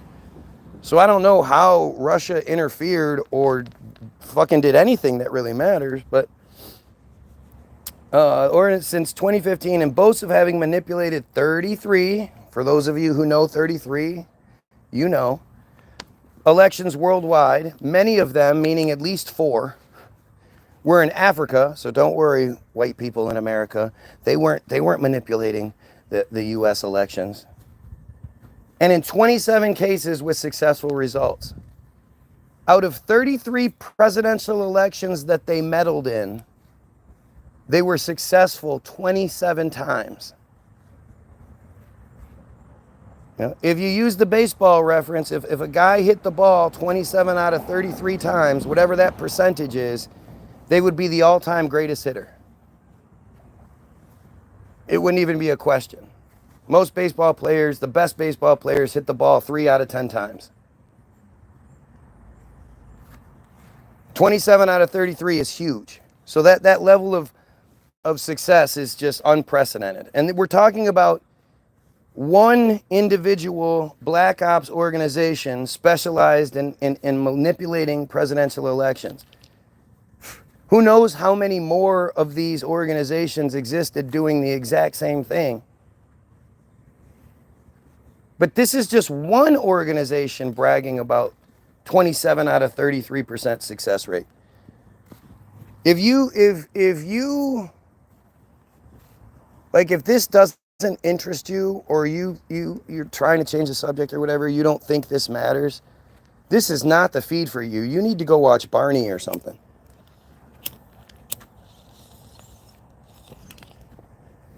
Every American right now should be like, what the, everyone, every country out there, if you're somebody watching from another country and you're hearing this story, you should be like, what the fuck?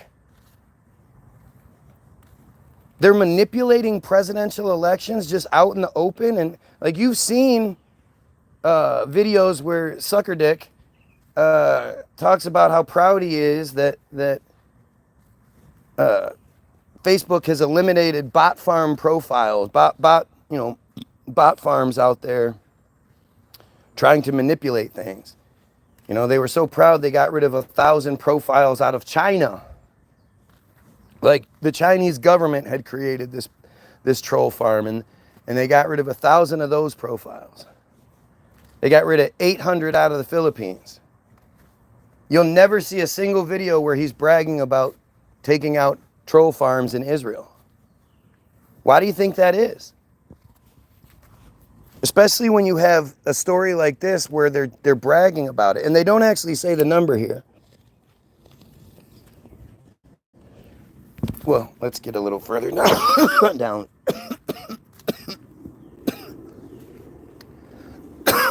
Their activities were revealed following a 2022 sting operation in Tel Aviv, carried out by 3 undercover journalists who posed as prospective clients and filmed their interactions with Tal, T-A-L, Hanan, H-A-N-A-N, the group's leader and former Israeli Special Forces operative, in which he explained how things work.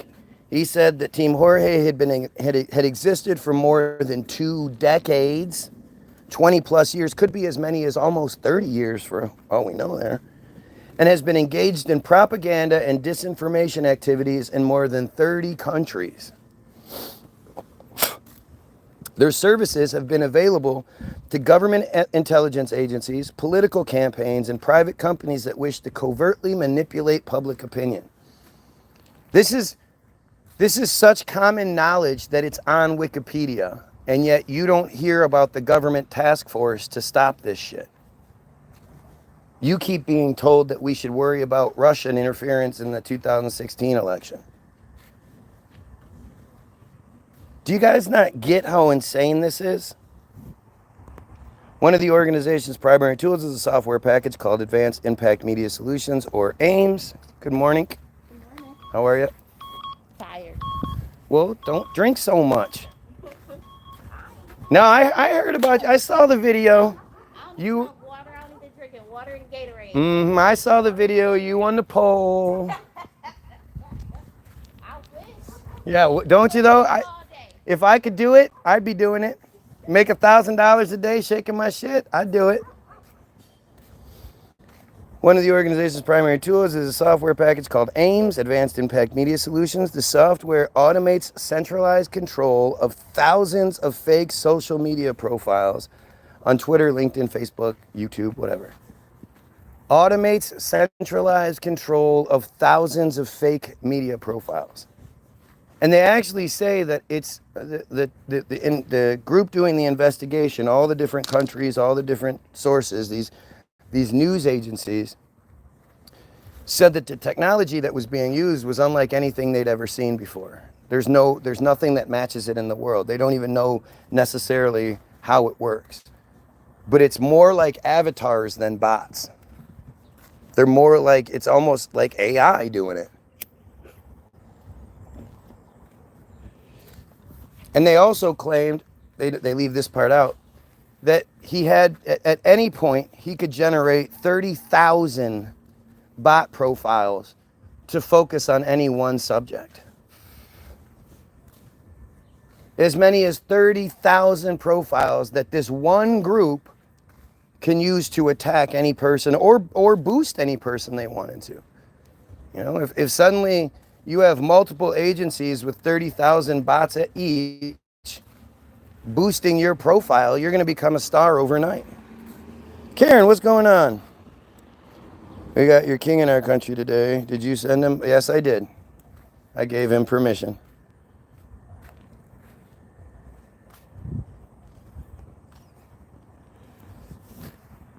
So that's Team Jorge. That's, again, an official Team Jorge. I don't know how else I can prove it to you.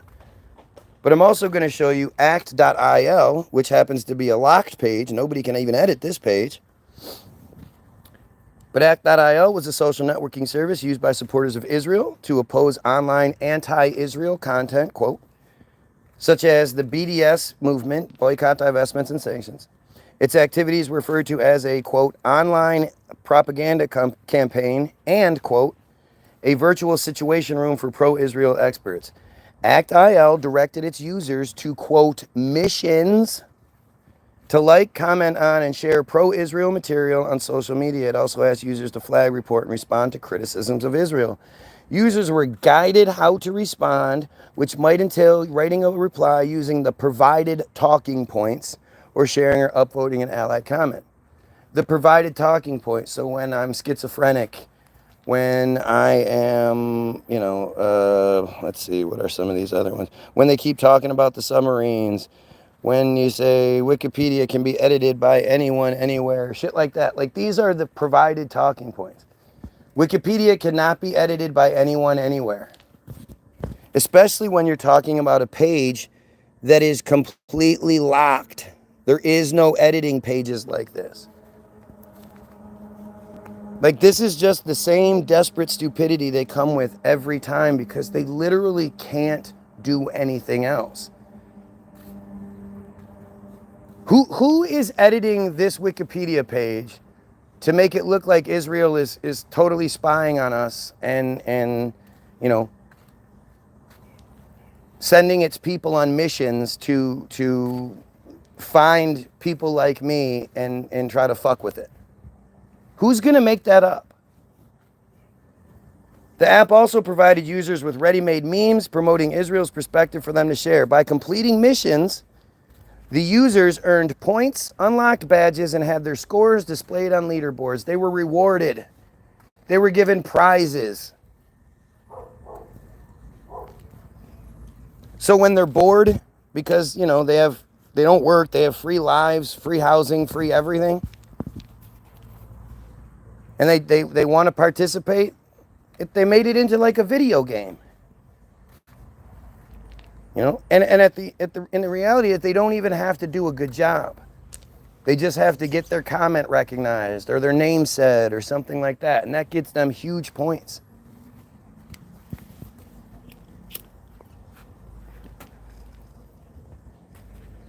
Seriously, I don't know what else I'm supposed to provide you guys.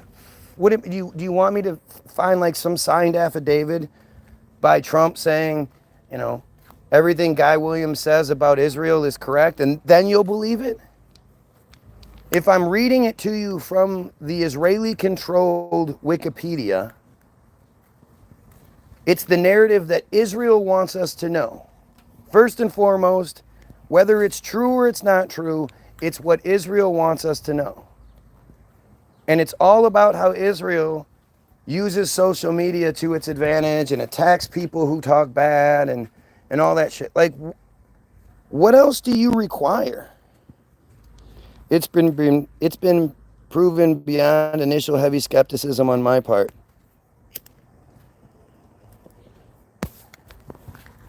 Yeah, of course. Back when I was saying, before these stories came out,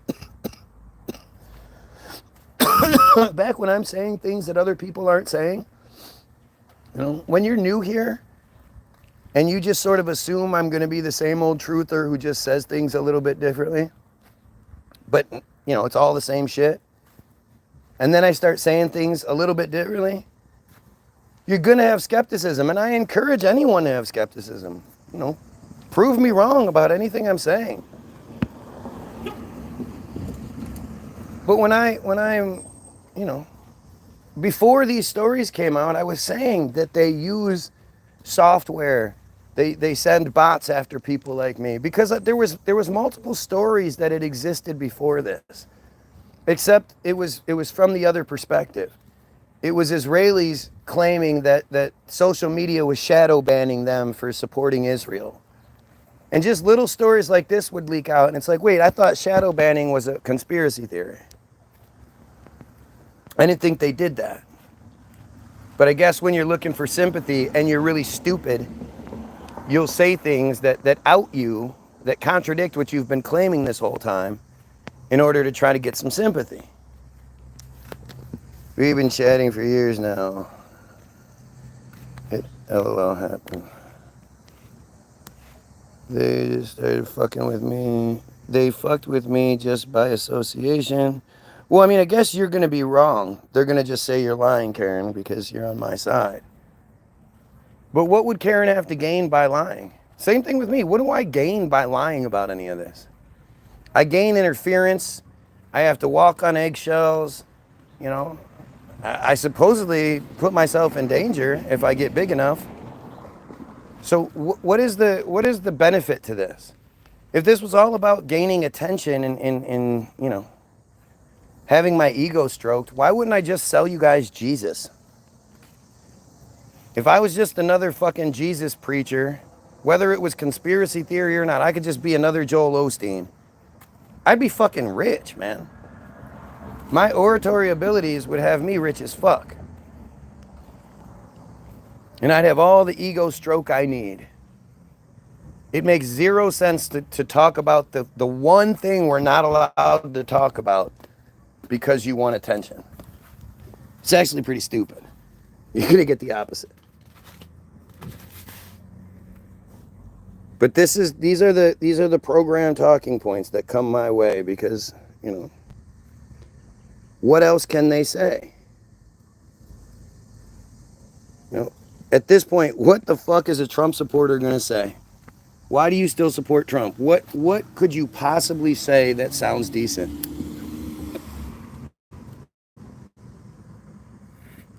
Yeah, well, I ignore all the pedophile stuff because he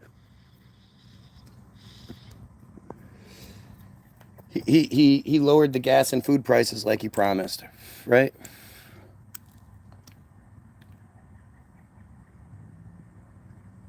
So I'm going to, I want to look up this 2010 Gaza flotilla because I want to see if this is the Ken O'Keefe thing. Because that would make so much sense. Ken O'Keefe is a big ass shill. I know Ken O'Keefe. Ken O'Keefe is who initially got me going in this direction. I have to be honest. Ken O'Keefe affected me like nobody else I can think of in the truther sphere. Like I've been skeptical of everybody. And then Ken O'Keefe came along. Ken O'Keefe is the last time I let my guard down.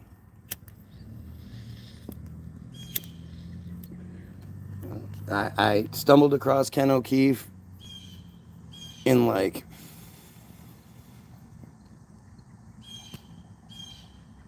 June of 2016. It was right after his World Citizen Tour had wrapped up. And so I stumbled across one of the videos of his presentation. And I normally don't even watch those. Like, I don't like watching somebody just stand there and talk. But it was something about Ken that I was interested in. What he was saying was making sense. This is the first guy I'm seeing openly talk about the J conspiracy. And so I've voraciously watched every video I could find of his. And And there was a few different campus appearances that were available on YouTube. And it's up, there wasn't a whole shit ton of stuff. So almost immediately I had run out of things, and I noticed that his last video, the last video featuring him, wasn't actually one of his videos. It was an ADL protest outside of a diner that he was at, and they were chanting and yelling things, and Ken's face was in the window, and the video zoomed in on his face, and then it cut, and that was all it was. And I was actually concerned, like, did something happen to him? What's going on here? And I noticed that it had been like a month, and there hadn't been any new Ken O'Keefe stuff. And I went to his Facebook page when he maybe had like 30,000 friends, I think, 30,000 following. It was still relatively low.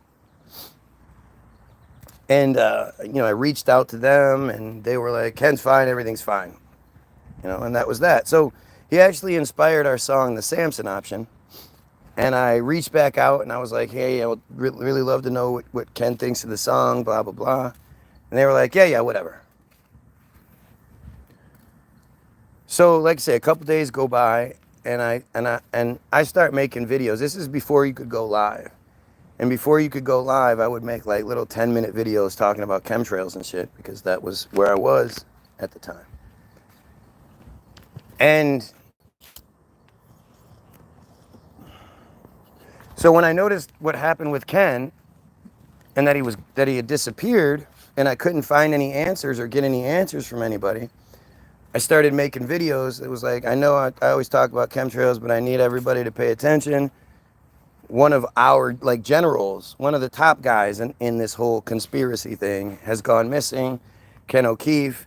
If anybody knows anything about him, anybody knows where he's been, what happened to him, I'd love to know. And I made a few of those videos. And back then, my videos were, every video I would make would get 3,000-4,000 views on it. It was a lot. So when these videos came out and they start getting all these views, suddenly the Ken O'Keefe page reaches out to me like, oh, hey, Ken really liked your song. We posted it at the top of the page. Thanks a lot, blah, blah, blah.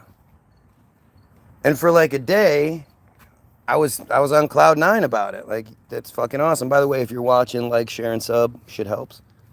If you don't like what's going on, dislike it. Show how mad you are. Man. But I was all happy about it. And then it just sort of dawned on me. Like, I still don't know where the fuck he is. The page didn't give me any answers. They just kind of, stroked my ego a little bit and told me to shut up. And so I immediately started making the videos again, like, hey, this is what happened. I appreciate it, but still don't know where Ken is, this, that, and the other. Well, out of the blue, Rudy Maxa reaches out to me, and a woman named Samantha Bachman reached out to me, right around the same time. And they both are Ken O'Keefe associates, especially Rudy. Rudy's like a bigwig nowadays. And they both reach out and they're like, hey, I'm secretly reaching out to you. You can't tell anybody else I'm talking to you, but, there's some crazy shit going on, and we've noticed the videos you're making, so, really wanted to, kind of inform me. Just I had to keep it quiet. And so for the next few days, I even talked to Rudy. Rudy was in Peru at the time, or so he said. And I talked to him while he was in this little, it was really a weird situation, but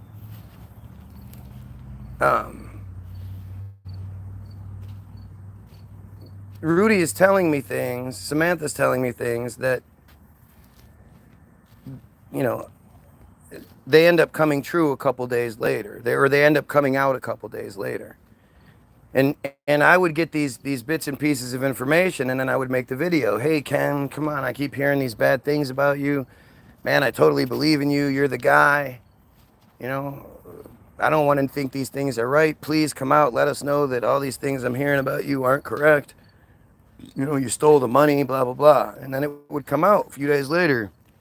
Ken O'Keefe steals $130,000 from the World Citizen Fund and takes off with some girl, leaves his wife and kid behind and takes off with some girl to Cambodia and like crazy shit. And of course, as I'm making these videos, I'm starting to get attacked by what I end up calling the Kenites. Because they're like, you know, they're mad at me and whatnot. And so at one point, on one of the videos, like that I think I shared, or maybe it was even on my songs comment section on his page, I was going back and forth with this dumb girl,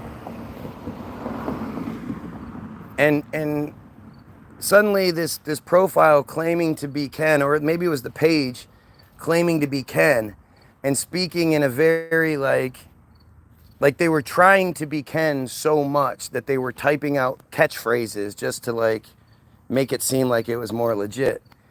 But his basic argument was that with everything he had done for the community, he shouldn't be questioned, and that he should be absolved of any sort of questioning because he's done so much.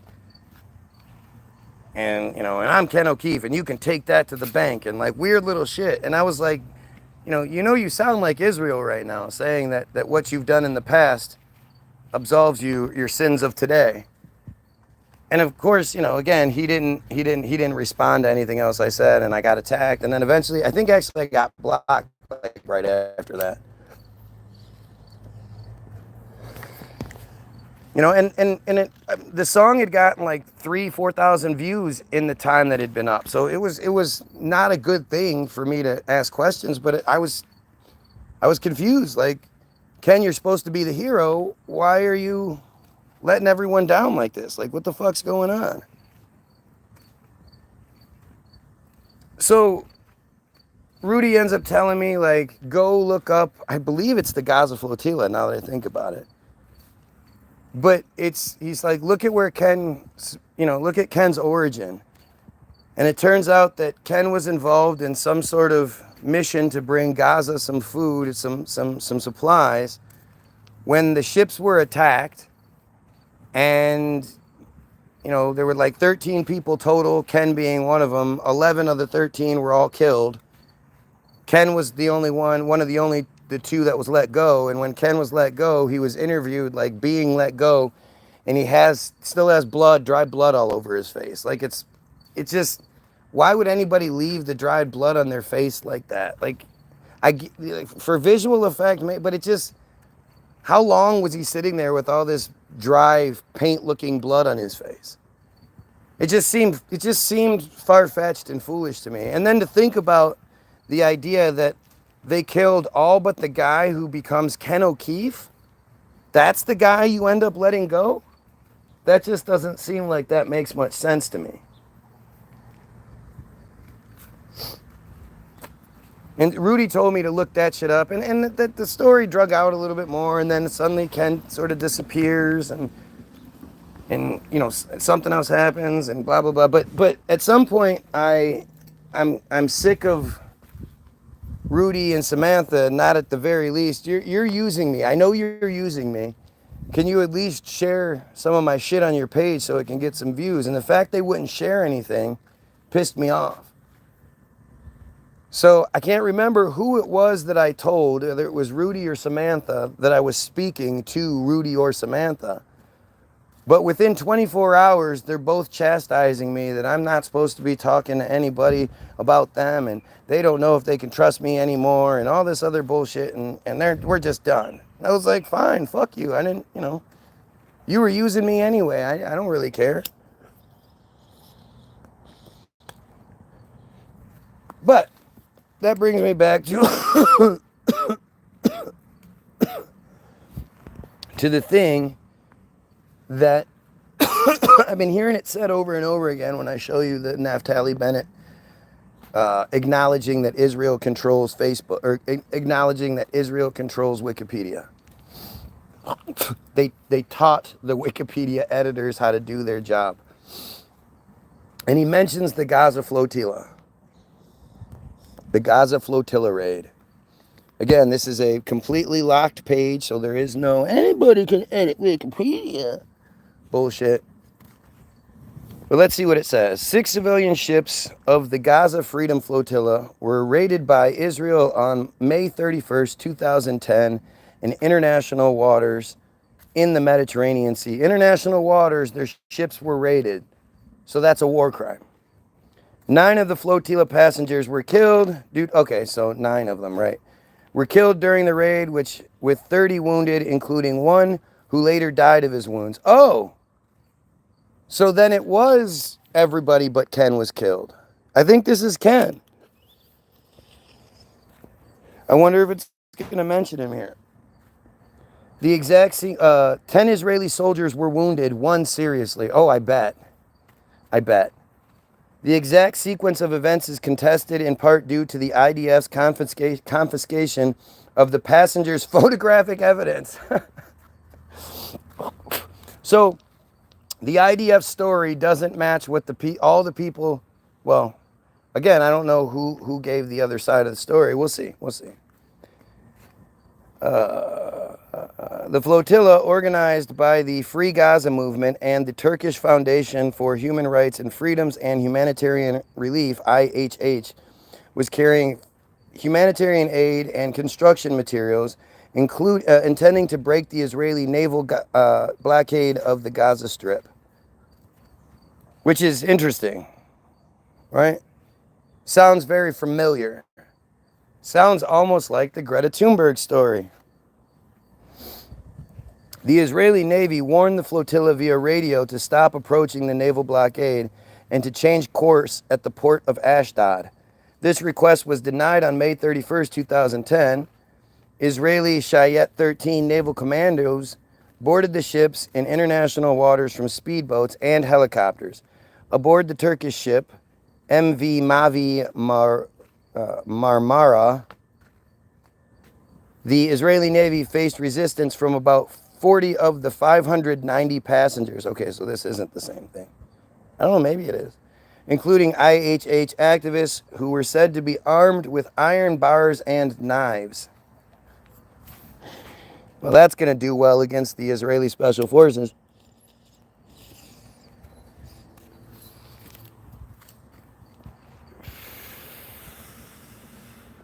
During the struggle, 9 activists were killed, including 8 Turkish nationals and 1 Turkish American, and many were wounded.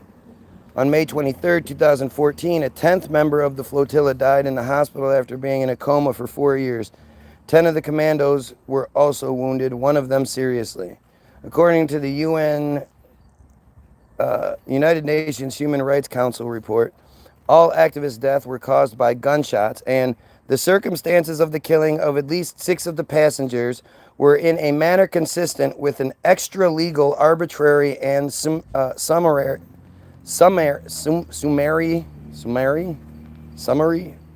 execution. And summary, I can't believe it's weird when your brain does that and you're like, that word doesn't look right. Summary execution. So at least 6 passengers were killed execution style. The 5 other ships in the flotilla employed passive resistance, which was suppressed without major incident. According to the UNHRC report, several of the passengers were injured and the leg of one was fractured. The ships were towed to Israel. Some passengers were deported immediately, while about 600 were detained after they refused to sign deportation orders. A few of them were slated for prosecution. After international criticism, all of the detained activists were also deported. Now remember, when you're reading this, you're reading the Israeli perspective. He literally said that with this.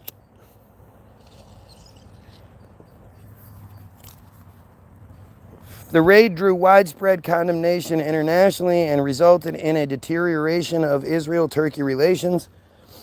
It's always Israel first. Whenever you read about Israel-other country relations, it's always Israel first. Israel subsequently eased its blockade of the Gaza Strip. All surviving activists were freed, though only the Turkish and Greek ships were returned. Israel confiscated and continued to hold the other ships, as well as most of the property, including all media recordings of over 700 passengers as of June 2010. There were several probes into the incident. A UNHRC report in September 2010 into the incident deemed the blockade illegal and stated that Israel's actions were disproportionate and betrayed an unacceptable level of brutality, with evidence of willful killing. United Nations Secretary General Ban Ki-moon announced a parallel probe in August 2010 by a 4-member panel headed by Jeffrey Palmer. The Palmer report was published on September 2nd, 2011, after being delayed, reportedly to allow Israel and Turkey to continue reconciliation talks. What does that have to do with anything? The details of the thing should come out regardless of what reconciliation takes place. You can't be like, oh, well, I fucking destroyed my neighbor's car, but we talked about it afterward and we're all good now, so you can't charge me, officer. The report found that the Israeli naval blockade of Gaza was legal. How? And that there were, quote, serious questions about the conduct, true nature, and objectives of the flotilla organizers, particularly the IHH. Right. It was their fault. It was a selfie cruise. There's better ways of doing this than floating a ship in with supplies that there's no media surrounding or anything like that, even though you have a famous person on there. That's the wrong way to do it. Free Palestine. Free Palestine is a funny thing, man. I mean, do you say free Palestine to the Lebanese? To the Syrians? To the Iranians? It's not about free Palestine, because I don't even know what a free Palestine is. Is free Palestine like pre-2023, pre-2006, pre-1983, pre-1967, pre-1948, pre-1919? Like, when are we talking about free Palestine? There is no free Palestine. And what does that even mean? Does that mean that the United States comes in and puts a king in charge, or puts a religious religious monarchy in charge, where you have the Saudi fucking royals with their Wahhabi Islam, which is the scary Islam. That's the Islam you think all Islam is, but they're the worst one. They're the one that does the mutilating of little girls, Women, look how progressive the Saudis are. They're letting women drive as long as it's daytime and there's a man in the car. Like, it's just disgusting. Absolutely disgusting. But you can't fix you can't kill the monster by cutting off the tentacles. The only way you kill the monster is if you cut off the head. The tentacles will all die if you cut the head off the monster. So focusing in on Saudi Arabia and all that, it's secondary. Saudi Arabia doesn't control the United States. Our government isn't full of dual Saudi Arabian American citizens.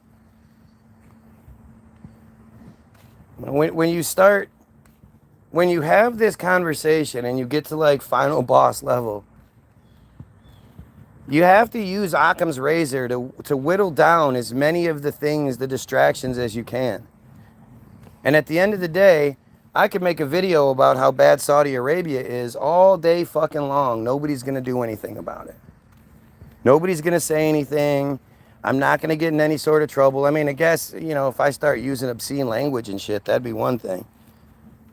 But, you're not going to get in trouble for talking bad about Saudi Arabia, which, Saudi Arabia and Israel are the two most guilty of war crimes countries in that region, maybe even in the world. Both of these countries are horrendous, just horrendously guilty of committing war crimes, of committing crimes against humanity, crimes against their own civilians, at least Saudi Arabians are. Or so we're told. Again, everything that you think about Saudi Arabia, you're told by the Israeli media. The same people that control your government, control your media, control your Hollywood, control your entertainment, they control all of it. So again, cutting off one of the tentacles isn't going to do shit. You have to cut the head off that monster. Big Abraham has a lot to answer for, Palestine predates 33. That's why we said 1919.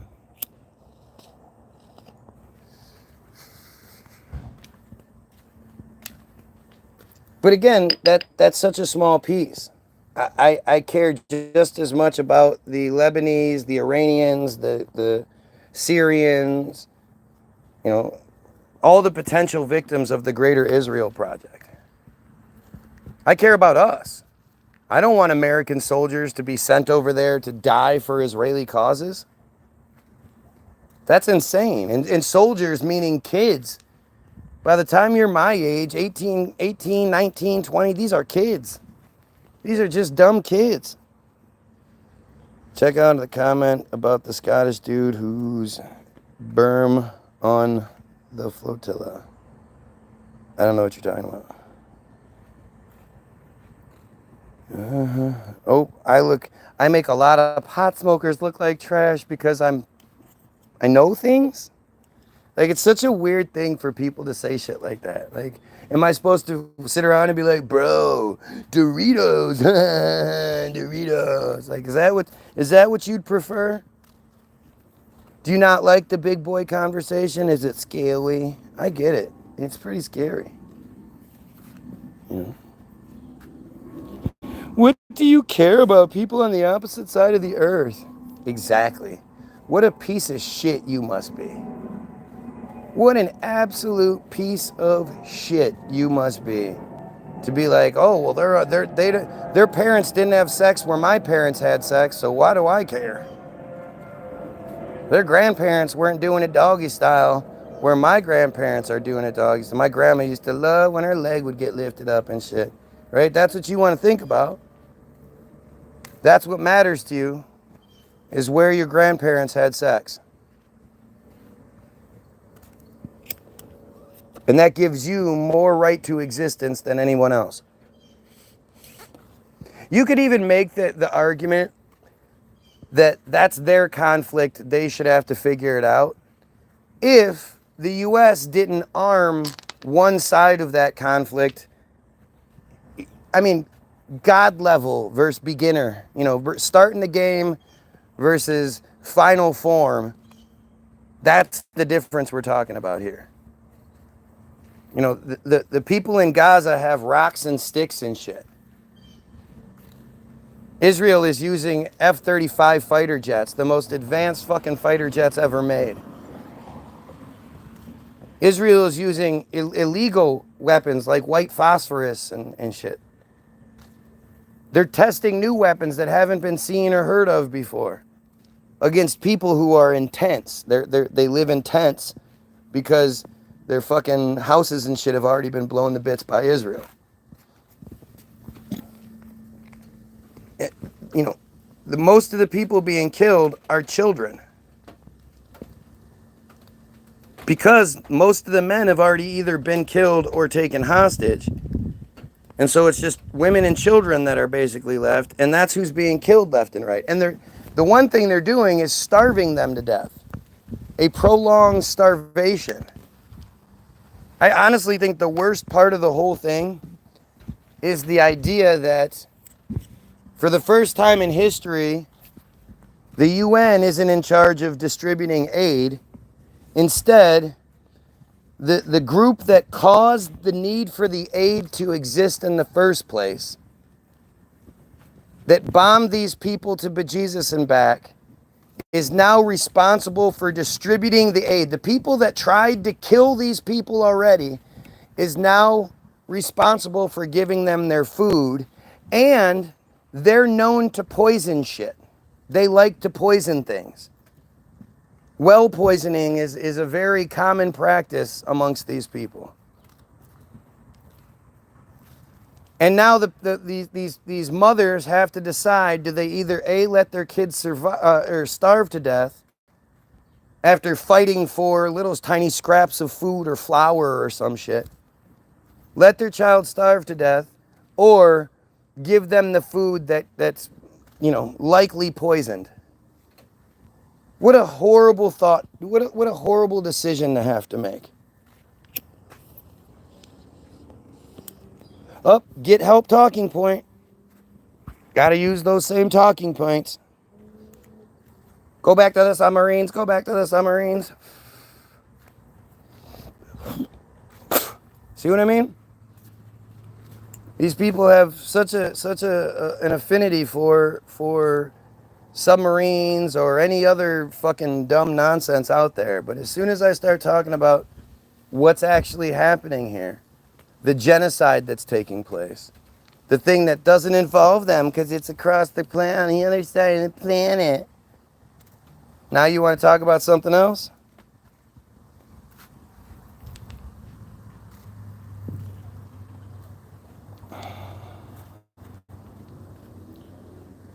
That was any other thing you could ever put. There are homeless people near you. Why care about someone you never meet? See what I mean? This is a typical Jay sort of tactic, right? Like they don't deny what's actually happening. They just try to get you to focus on something similar happening in a different place. Well, why aren't you talking about that? Well, why aren't you talking about that? Well, there are homeless people around me who, if we stopped giving Israel $3.8 billion a year and started using it to help the homeless, that would make a huge difference. My tax dollars aren't being openly used to systematically kill these homeless people. And those homeless people are homeless by their own design in a lot of cases. Even if they're fucked up mentally or whatever it is, the system failed them, whatever. They weren't living good lives until bombs were dropped on their shit, and now they're barely trying to survive. Like, it's not even a legitimate, even slightly similar situation.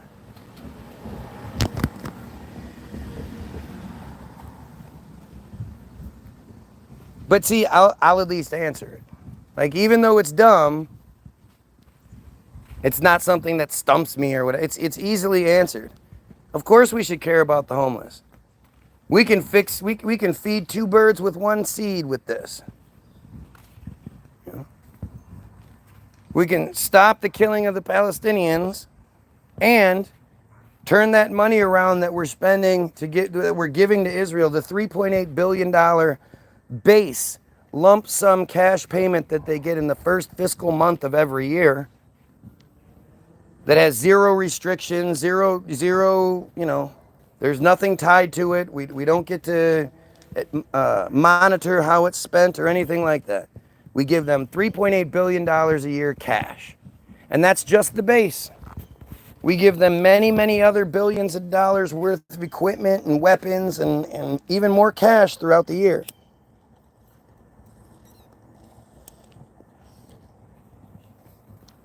Which is why when I'm president in 2028, because I am running for president in 2028,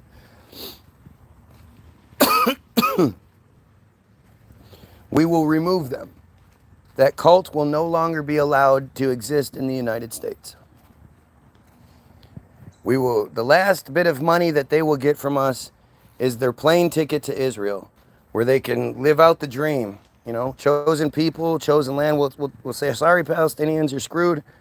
We're gonna put you up in the United States. We'll take care of you. We'll bring you over here, and you have the first plane ticket back should that land ever reopen, which there's a good chance it will. But we'll get all the Palestinians out. We'll take all the Israelis in, and then we'll sever all ties, and we'll see how well they do. I mean, I'm gonna give them what they want. They shouldn't You know, they shouldn't be upset. Totally self-sufficient, totally reliant on each other. God's special chosen people, so they're going to get, you know, special chosen advantages from God, blessings coming down. You know, they don't need us. We're just dumb goyim.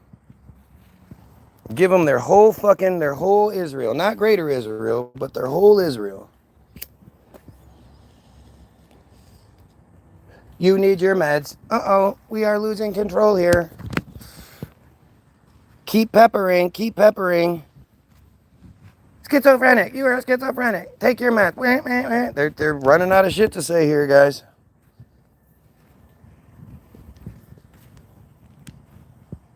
I mean, seriously, notice how there's no argument.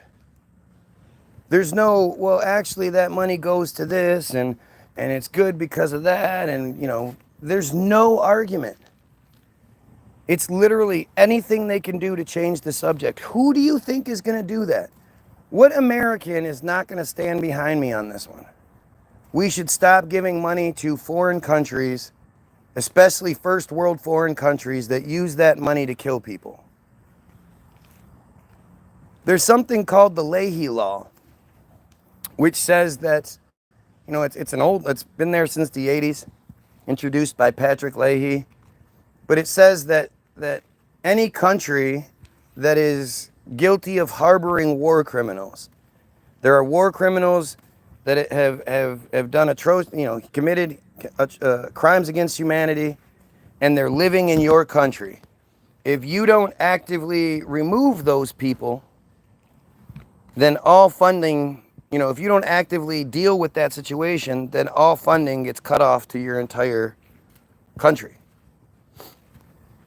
Except if you're Israel. And even the wording on it is even crazier, because they act like when it comes to Israel, the United States is going to cut funding to each individual group somehow. Like we're directly funding each group on top of giving Israel money. But even that doesn't happen. They don't even defund the groups. It just doesn't exist. It just doesn't apply when it comes to Israel. There are special provisions in place keeping Israel funded, even though they are guilty of the worst war crimes possible.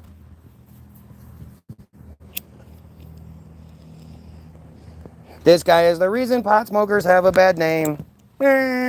Again, because I know things and I'm talking about politics, and I'm obviously smarter than you because you can't debunk what I'm saying. But yeah, that makes sense.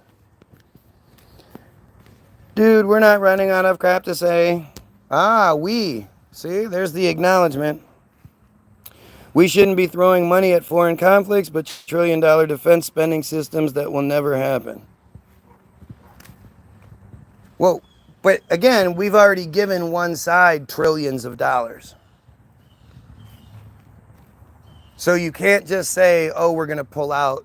You know, one side is at a tremendous disadvantage. And it's our fault. I would suggest that part and parcel of the problem is we need to keep certain regions more stable, because if we do not, then we're guaranteed to breed terrorism, which will appear on our shore. That sounds like such an American thing to say. The biggest terrorists in the world are the United States and Israel. The United States is the one that goes around putting our military bases everywhere and making everyone bow down to us. There is no terror, like this notion that these foreign countries full of brown people are breeding terrorists. They're breeding terrorists. And we've never been attacked. The fact is, we're too far away. We've never been attacked, and yet you still think it's possible. It's fucking silly, man.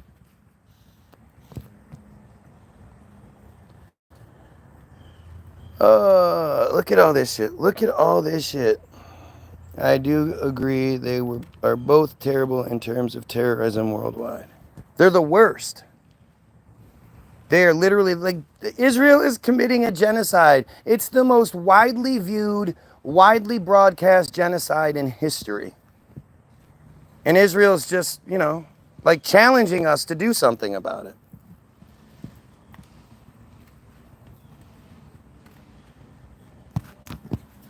Go outside, somebody says. Somebody just told me to go outside. I got trees in my house.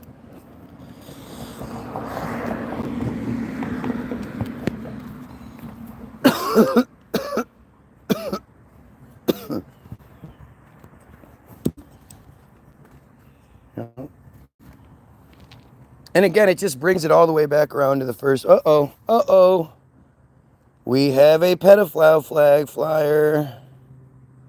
You fly the pedo flag, you get blocked. But let's see, I'm going to give him one more chance not to fly it. You fly that pedo flag again, you're done. You're going to let Faith and Biggs up.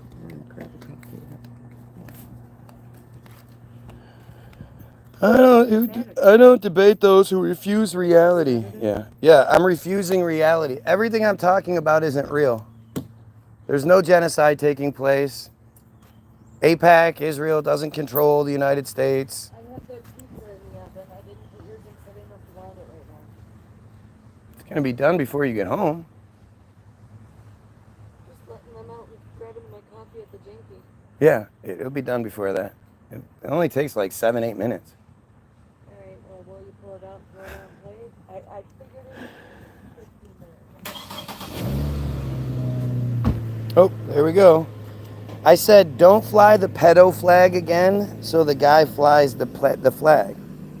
That's the best he can do. Like, that's him acknowledging he's a pedo. He doesn't even deny it. The Epstein Mossad flag.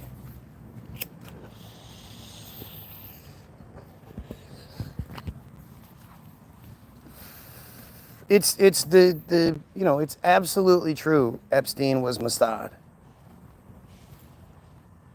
And the reality is, and I don't think people are ready for this, is that just like Ghislaine, Melania is the handler. They're the actual high-ranking agent. The men are just the face. And that's this is the only time you're going to see me do some speculation on here. But I think Melania is the agent. I think that's why it works out the way it does. I think if you go common sense, again, just regular common sense, why would Melania ever want to be 28-year-old Melania, supermodel, gorgeous, famous, doing well in her career and all this other, why would she, and she's supposedly super duper smart too, why would she ever want orange balls in her face? 52-year-old orange balls. You could say it's because he was a billionaire, but yeah, there were a lot of people who were super rich back then. And she's so hot, she could have had her pick of any. Donald wasn't the Donald you think he was back in 1992 or whatever it is.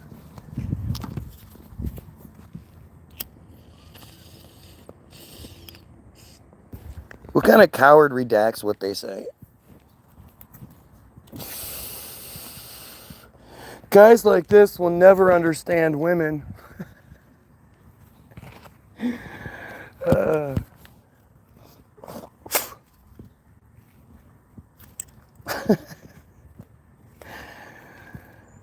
Fucking stupid.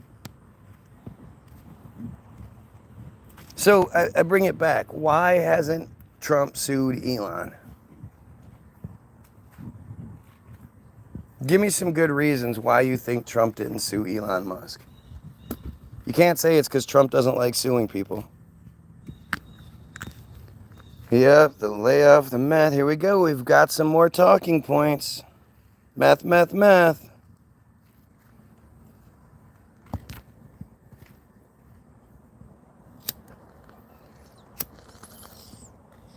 Isn't it crazy, Karen?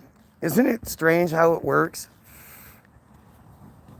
They just can't, they can't defend, so they just keep trying to change subjects and shit. Isn't that weird?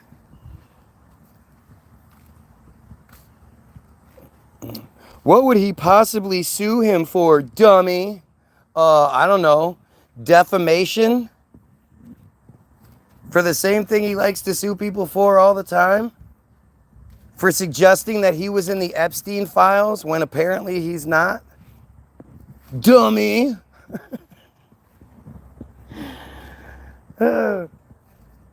That's such a libel statement. Libelous statement. To be Trump's right-hand man and then come out and say he's on the list, that's why it hasn't been released.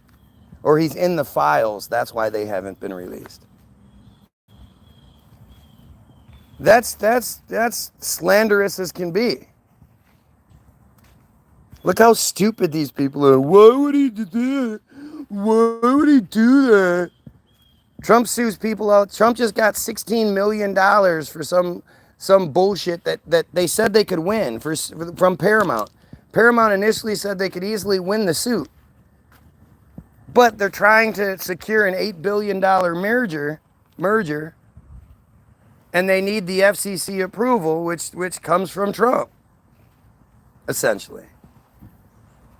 And so they're giving Trump $16 million for some bullshit that's not even legitimate. This would open the door to so many lawsuits.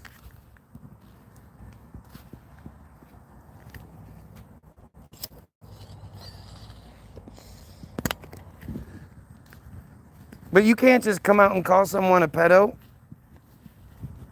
Not in like the public sector like that.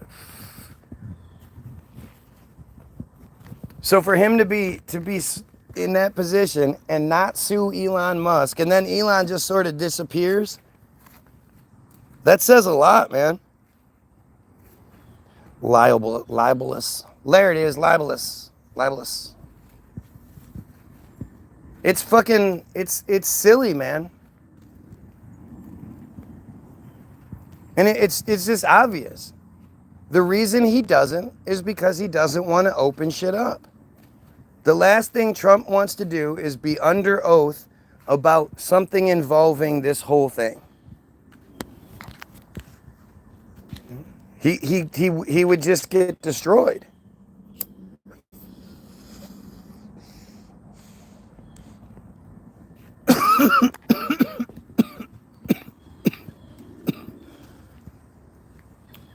And he really is too stupid to be able to handle something like that. I think one of the best gauges of Trump's intelligence is the fact that he did the whole, I'm only going to talk about surviving being shot one time. And then I'm never going to tell the story again. The only reason that makes sense is if you know he can't get the details right. Every time he tells the story, he'll tell it a little bit differently. And it'll destroy the illusion.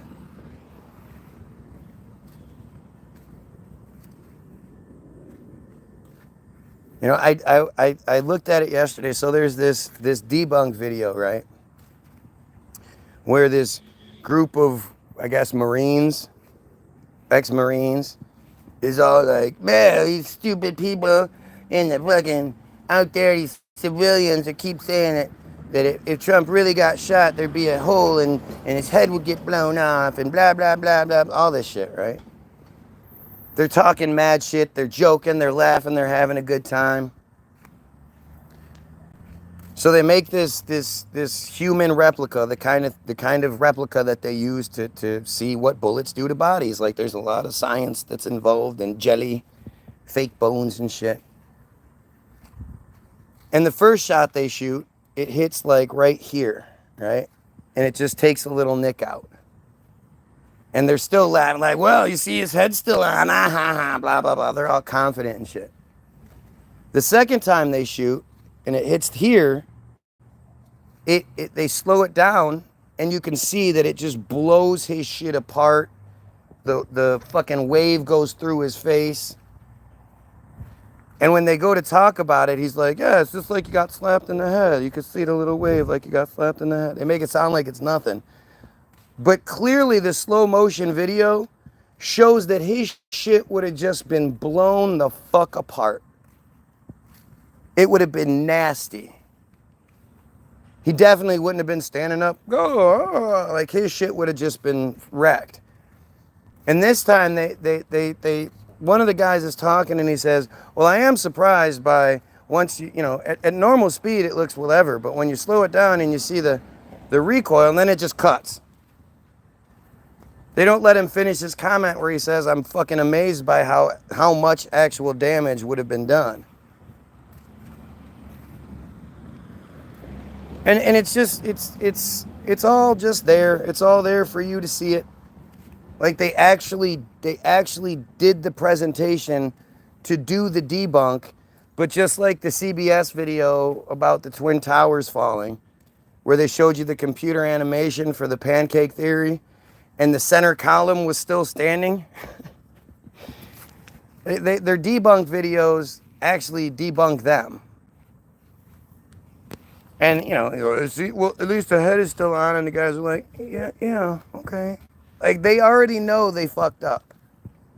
They already know they proved that the narrative we're given is bullshit.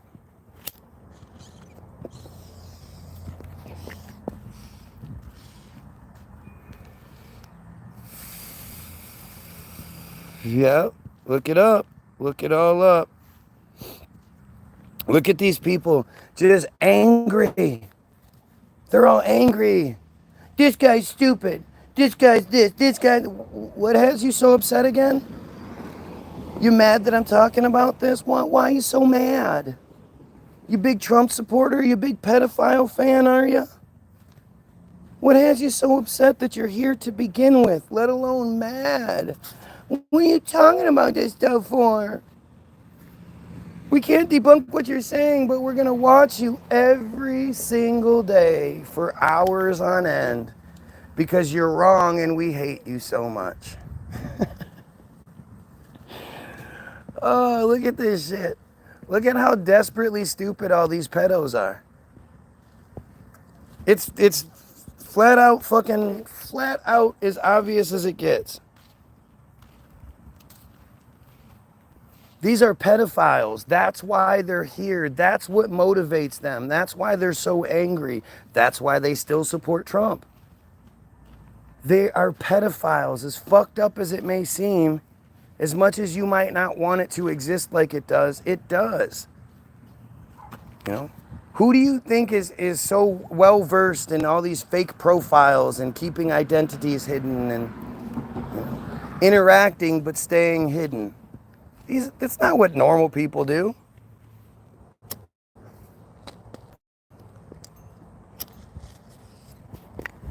These are pedophiles desperately trying to stop me from doing what I'm doing. And it is, you can see it in other pedophiles, like Hunter stuff. Alex Rosen tried to go live, doing videos live, and what he found was when he would do it, like he went to this one store where they busted this guy in this like small little art store or whatever. And as they showed up, as they start talking to him, the phone starts ringing off the hook. And when he answers, there's people going, get out of there, run, he's setting you up, blah, blah, blah. Like, there are people trying to protect the pedo. Way more so than there are people trying to get them, right? The people that are in that small world, much larger world than we think, are extremely prolific in how they protect each other. It's amazing when you see it, because like Alex Rosen's looking at the shit going, what is wrong with you guys? Why would anybody be calling to warn this guy? Why would anybody be trying to help this guy? This guy has done horrible, horrible things, admittedly, and you're trying to protect him? What non-pedo is going to try to protect the pedo? It just doesn't work that way. And the same thing is on my feed. Who the fuck is going to oppose the guy that thinks we should kill pedos and we should stop the genocide and stop the Jesus Christ, you beat the shit out of this stuff. Stop the genocide and stop the chosen control. Who doesn't agree with that? Who thinks the whole Trump pedo situation is just no big deal and we should just quietly go back to being focused on the bad guys in Palestine who are trying not to die, those bad people? Who thinks that way? Right?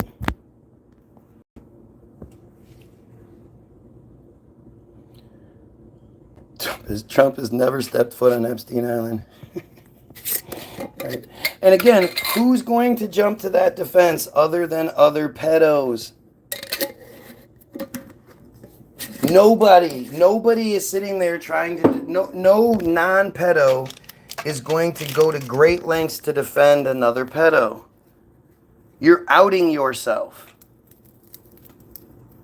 You know, there's at this point, like, you know, a couple of years ago, it was a lot more difficult. You had a lot more shit to hide behind. Nowadays, you're literally just acknowledging, yeah, well, I know there's a whole bunch of evidence against it, but I'm going to keep supporting it. You sound like a beaten wife.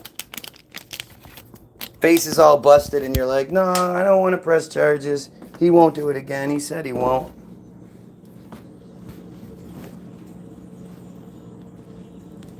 I don't buy that Trump's a pedo, right?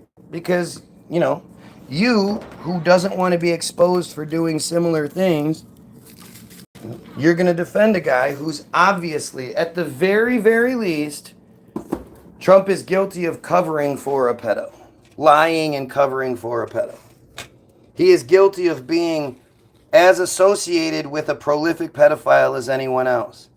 He's guilty of saying shit like, when asked if he has an age limit, first he says no, and then he says, well, I don't want to be caught with like a 12-year-old like that one guy. I don't know who the guy was, but... Which is the exact not correct answer to say. Colbert said it, you know. That's like being asked if you sleep with animals and you go, well, certainly not a horse.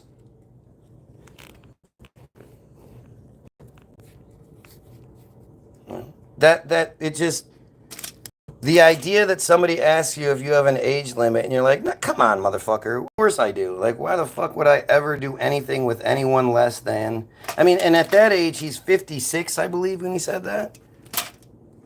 At 56, you have no business with anything teen. Any teen.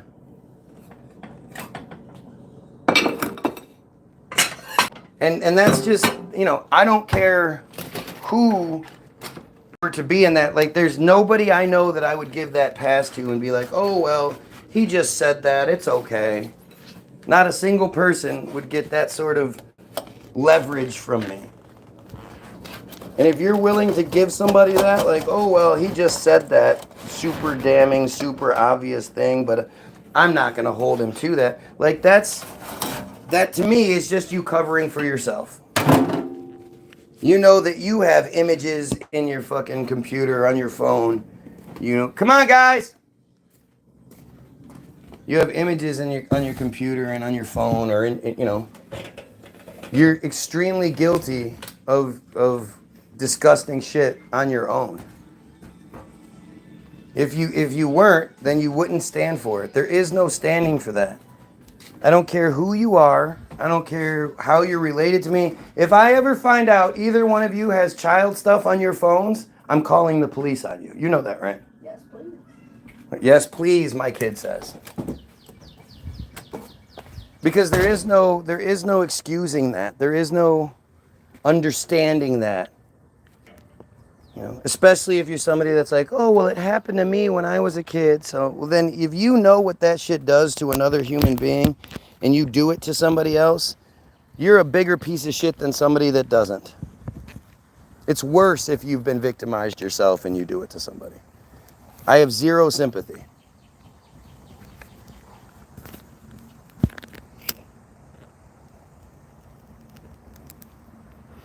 Again, notice how none of these people on here are denying being called a pedo, are angry about it, are threatening lawsuits over it.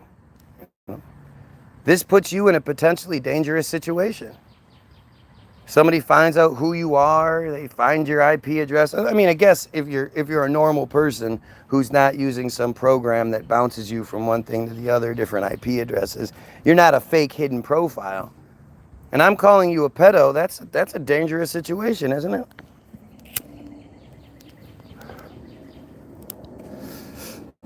You should be upset about it.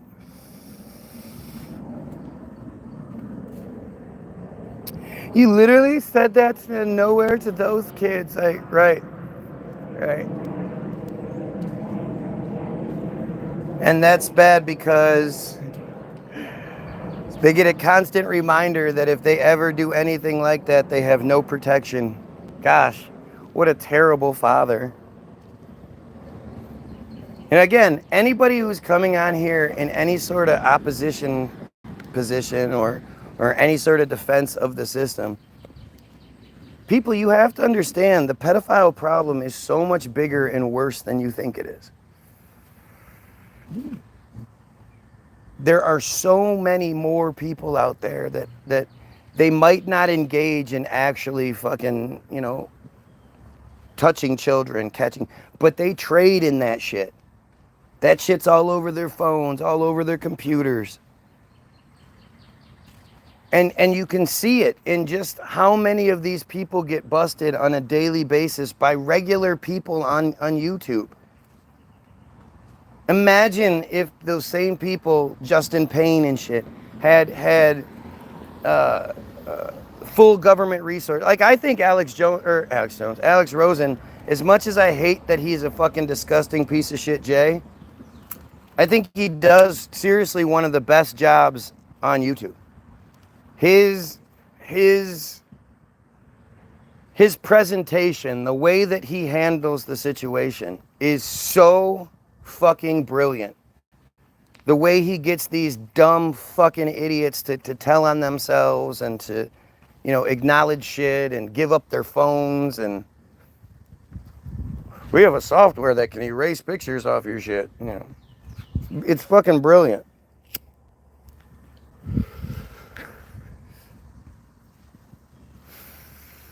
Imagine if that dude had the full resources of the FBI behind him. If this guy was teaching other people how to do it. And as soon as they caught the people, they could arrest them. There was no, there was no middleman system. There was no gotta talk to the DAs and all that. Imagine if the rules were just different. You get caught up in a sting, you get taken, and depending on the severity, you're going to get killed. Otherwise, you're going to spend a lot of time in prison. But I really don't want to keep a lot of people in prison for long. I don't think that taxpayers should have to pay to keep people in prison.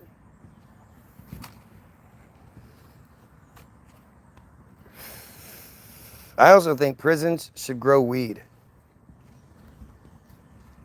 I think prisoners should be able to grow and harvest their own weed, where then they are distributed like an eighth of weed every day, and they can smoke. And imagine how much the temperament in prison would lessen, would lower. Less fights, less all this shit, less guards being assaulted. Plus, they could provide a very efficient and much needed service. They could provide a product that could be then distributed to cancer patients and all sorts of, it could just create such business and such opportunity that it doesn't make sense why it doesn't happen. All the prisoners learn a skill that they could take with them outside of the prison. You would effectively remove a large portion of the pharmaceutical industry that's associated with the prisons. These are all just programs that get initiated when I'm president in 2028.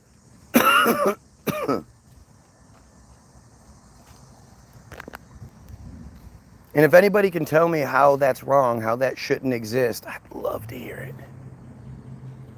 Love to hear it.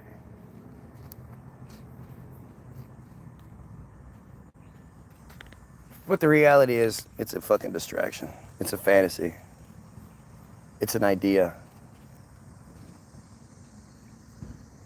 It's not like, you know, what's happening right now, which is a fucking genocide. Which is the notion that this pedophile fucking, like, they've been trying to keep this under wraps for such a long time. Putting tape over the cracks in the dam for such a long time that it's almost all tape anymore.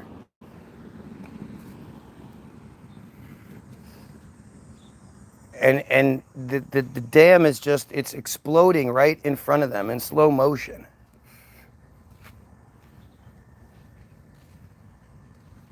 And it's a crazy thing to be witnessing. Like, I wonder, I don't know how you put the lid back on this, how you just make it all just go away and we all just go back to normal lives where, you know, we don't give a shit about a genocide. We don't give a shit about this pedophilia stuff. We're just going, like, how, I don't know how that happens.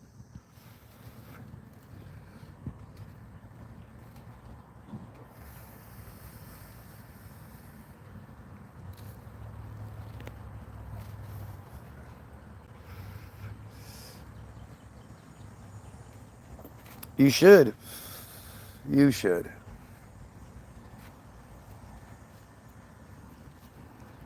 Yeah, I'm on the list. That's why I keep talking about all those people that are on the list are the ones that are crying the loudest for it to be released, right? I mean, I don't even care about the list because I don't even know what the fuck that's supposed to be. I want the tapes. I want the DVDs to be. I mean, it's weird because I don't want to see the DVDs. You know, but I want them to be available to the people that can do something about it and then go around and arrest everybody that's on one of those DVDs.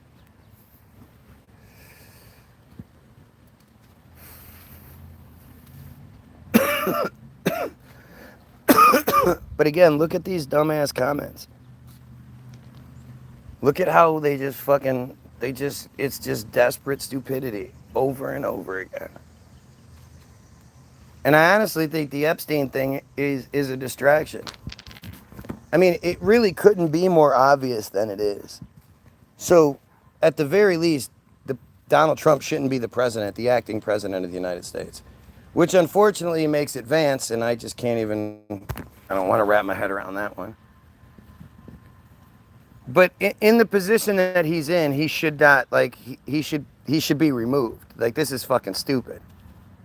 The president of the United States is in such hot water over this that new shit just keeps coming out every day.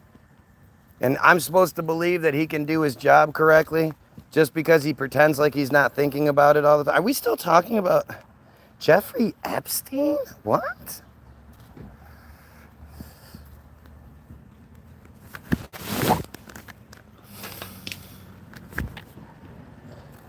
Like, it's fucking ridiculous.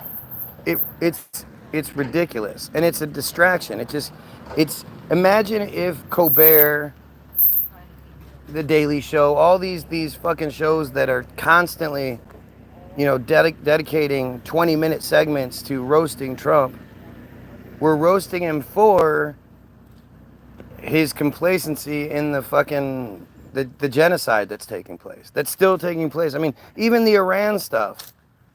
We were not talking about Palestine. We're talking about Iran. Iran, who didn't do a thing to help the Palestinians, who only attacked when they were attacked first. The Palestinians are being systematically destroyed. And the people that tell us the numbers tell us it's been around 55,000. No, it's like 59,000 now, but it's been in the high 50,000s for over a year. When we know it's way more than that. The actual number is like 300,000.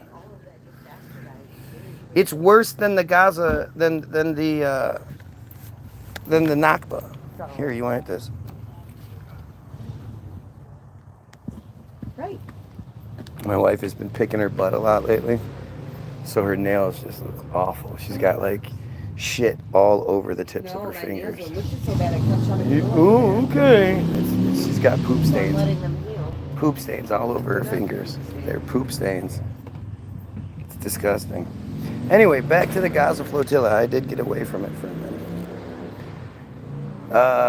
So he said the United Nations Secretary announced the Palmer report was republished on September 2nd delayed to allow reconciliation talks. The report found that the Israeli naval blockade of Gaza was legal and that there were serious questions about the conduct and true nature of the objectives of the flotilla organizers, particularly IHH.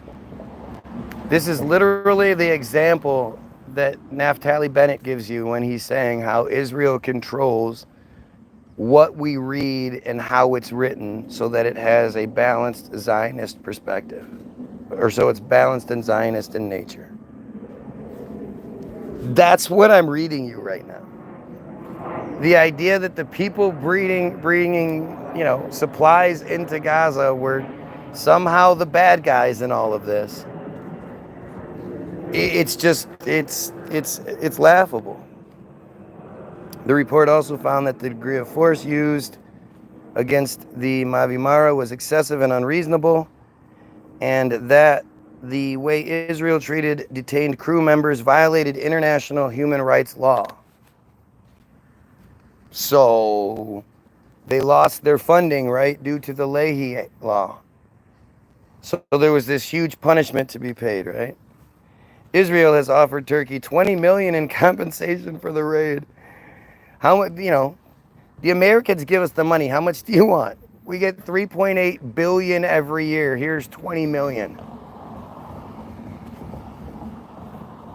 It's fucking stupid. You can't even comprehend those numbers. That's like, we have $38,000 or $380,000. Here's 2 cents. It's fucking silly. On March 22nd, 2013, in a half-hour telephone exchange between Israel's Prime Minister Benjamin Netanyahu and Turkey's Prime Minister Recep Tayyip Erdogan, the former apologized on behalf of his nation. Erdogan accepted the apology and both agreed to enter into future discussions. On this June 29th, 2016, the agreement was finalized and approved by the Israeli government. As long as it's approved by the Israeli government. The operation, codenamed Operation Sea Breeze or Operation Sky Winds, was an attempt to block the Free Gaza movement's 9th attempt to break the naval blockade imposed by Israel on the Gaza Strip. Israel proposed inspecting the cargo at the port of Ashdod and then delivering non-blockaded goods through land crossings, but this proposal was turned down. Of course it was. They won't get anything. Israel forces then raided and seized the Gaza-bound ships in the international waters of the Mediterranean, which again is illegal. That's like piracy and shit. That's just illegal. You can't seize things in international waters like that. That's fucked up. The raid ended with 9 activists killed and dozens injured. A UNHRC fact-finding mission described 6 of the 9 passengers' deaths as summary execution by the Israeli commandos. A BBC documentary concluded that Israeli forces had faced a violent, premeditated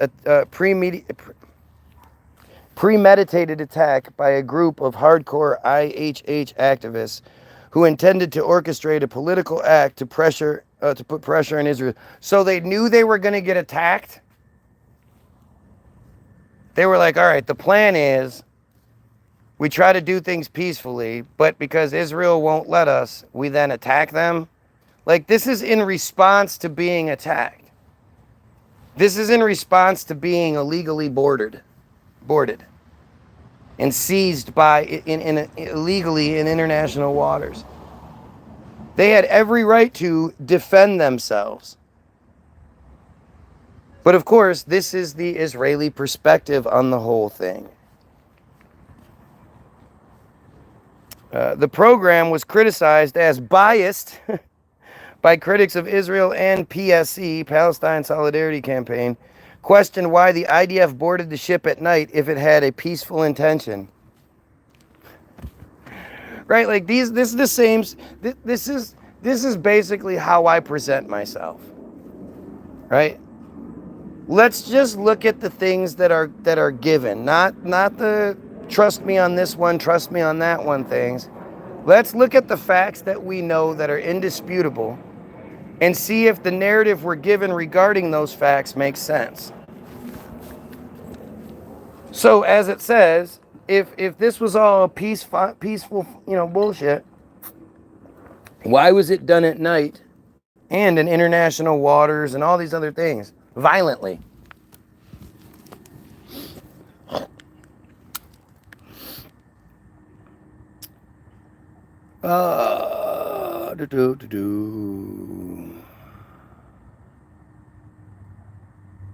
Several Israeli commandos were injured in the skirmish. After seizing control of the ships, Israeli forces towed them to Ashdod and detained the passengers. The raid prompted widespread international reactions and demonstrations around the world. The United Nations Security Council condemned, quote, those acts resulting in civilian deaths. They're all civilians. Just because they were like commandos, they were like badasses, doesn't make them not civilians during this thing. They weren't acting on behalf of any government organization. The UNSC demanded an impartial investigation of the raid and called for the immediate release of the civilians held by Israel. Israel released all passengers of the flotilla by June 6, 2010.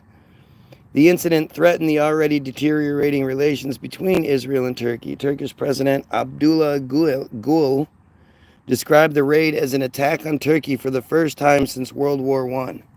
Okay, so they were Turkish ships. They must have been flying Turkish flags. So again, these are acts of war, right? Israel initially rejected calls from the United Nations and world governments for an internal investigation into the raid on Gaza aid. Nobody was asking for an internal investigation. At this point, who would trust Israel investigating itself? That just seems fucking stupid. But later agreed to cooperate with an investigation conducted by the UN. Sure. Israel formed the Turkle Committee to investigate the raid. The committee, headed by retired Supreme Court of Israel Judge Jacob Turkle, included 2 international observers. Sure it did. I wonder who they were. They were international. Bergstein and Steinberg. In August 2010, the United Nations Security General Ban Ki-moon announced that the UN would conduct an investigation into the incident. A separate investigation was conducted by the United Nations Human Rights Council.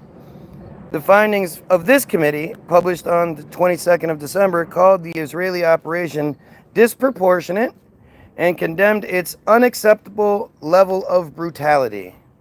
The UN Human Rights Council had also condemned the raid in June before its investigation.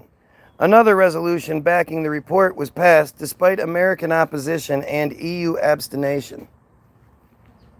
Israel accused the UNHRC, this should be good, biased and anti-Semitic, blah, blah, blah, of biased, politicized, extremist approach.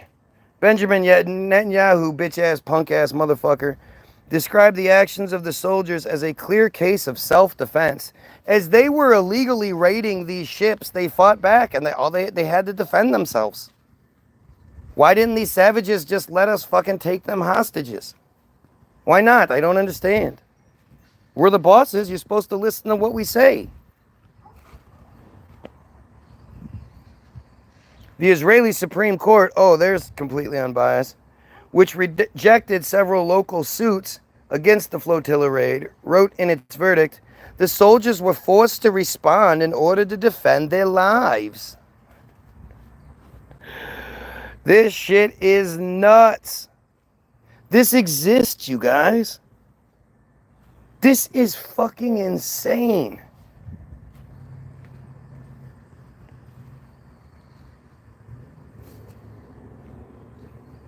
Like, I just can't even I cannot believe every time I read this shit. It's amazing how this happens every time. Like, every time I think I'm at the top where I just can't believe it's this obvious and what the fuck is holding everyone back and blah, blah, blah, blah, blah. And then I read something else and I'm like, holy shit. 5 shipments had been allowed through prior to the 2008-2009 Gaza war. 5 whole shipments. But all shipments following the war were blocked by Israel. This flotilla was the largest to date. An Islamic aid group from Turkey, the IHH,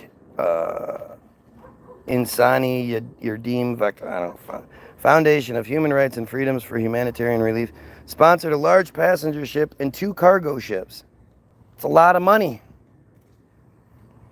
On March 22, 2013, Netanyahu apologized for the incident in a 30-minute telephone call with Erdogan, stating that the results were unintended. They didn't intend on anyone defending themselves. And when they did, they had to kill them. I mean, what the fuck? What were they supposed to do? Not kill them? And those passengers, those 6 passengers that were clearly killed execution style, that was in self-defense. It was in self-defense. They were on their knees with their hands tied behind their back, working a bomb with their tongues. And so they had to be shot in the back of the head. I mean, it's just fucking stupid. The Turkish Prime Minister accepted the apology and agreed to enter into discussions to resolve the compensation issue. Following the telephone apology, Israel's Channel 10 television channel reported that compensation talks had commenced. However, a disparity became immediately apparent as Turkey sought $1 million for each of the flotilla deaths, while Israel's response was $100,000. Oh my God, this is insane. It's free money. They don't even, it's like it doesn't cost them anything. Oh. As of March 27th, 2013, an agreement was made between the 2 nations in regard to 3 points. Compensation will only be paid to the family members of the people killed aboard the Mavi Mara. Confirmation of a signed commitment from Turkey whereby Turkey will be unable to sue Israel over the incident. And 3, the Turkish government will return the monetary compensation to Israel in the event that civilian lawsuits are ever filed by Turkish citizens. What benefit does Turkey get out of this? It sure seems like Israel came out on top after they're the ones that did it in the first place. Well, we're only going to pay these people, and you guys aren't allowed to sue us over this, okay? And if any of the civilians file lawsuits against us, well, you guys are responsible for paying those lawsuits. So now, if the victims, the Turkish victims who lost whatever they did throughout the thing, if they want to sue, it's going to cost their people money, not Israel.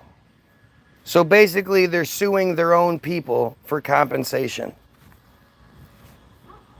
This is fucking insane. A meeting was also planned for the discussion of future relations between Turkey and Israel.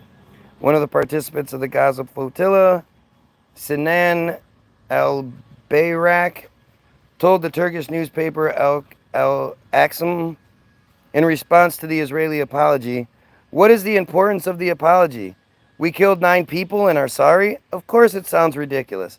I say this is what the state should have done. If Turkey had only had prevented this at the start. But we asked for it. We went there ourselves." According to Harriet Daily News, some Turkish citizens are even suggesting that those involved with the Mavi Marmara incident should also bring charges against the Turkish state for playing a prominent role in supporting the Mavi Maras mission and for failing to prevent the death of 9 Turks on the ship.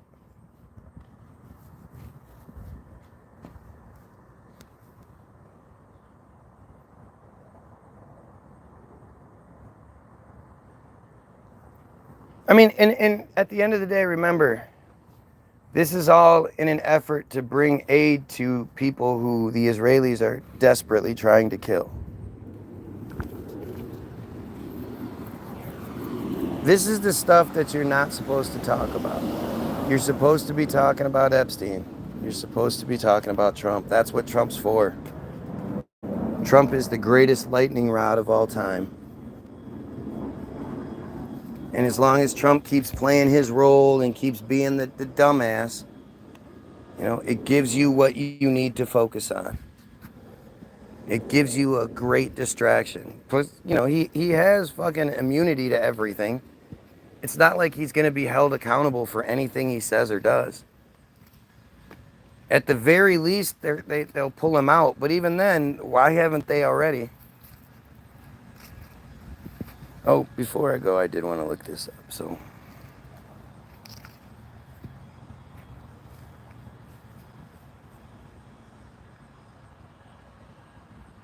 Elon Musk, let's see. So, Elon Musk ordered shutdown of Starlink satellite services as Ukraine retook territory from Russia. What does that have to do with anything?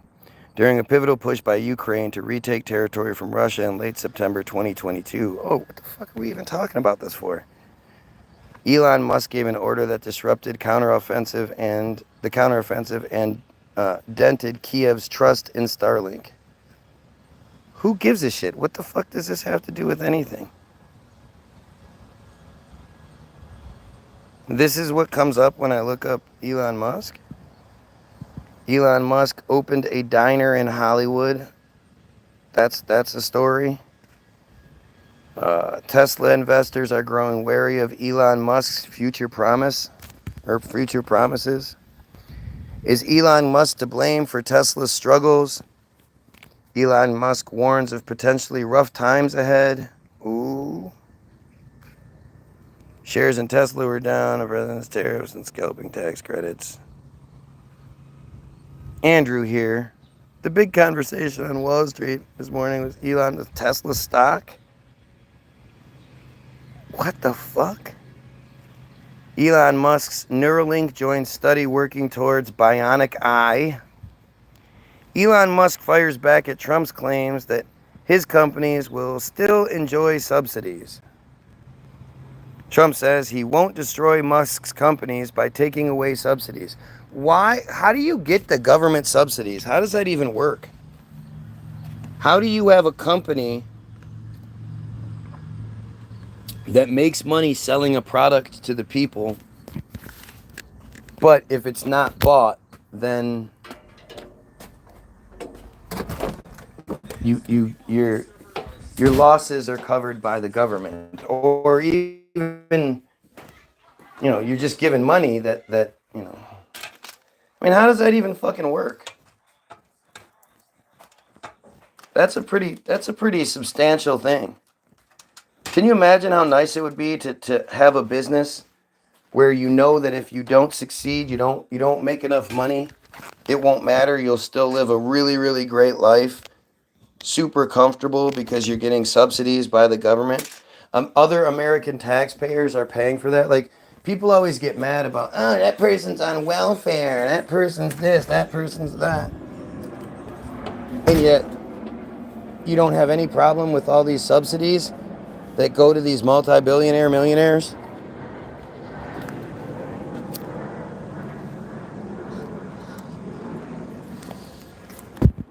That's pretty fucking crazy. Musk immediately throws Trump suck-up attempt back in his face. Elon Musk rejected a peace offering from Donald Trump after the president revealed he was not planning to destroy the Tesla CEO's empire in the midst of an on-again, off-again explosive public feud that culminated in Musk dropping the bomb that Donald Trump is in the Epstein files. The president threw out a surprise olive branch. I want Elon and all about businesses within our country to thrive. In fact, thrive like never before, he wrote on True Social Thursday. Do you honestly think he does that shit? I mean, he's such a goof ass. It's such a fucking dumb character that we've been given.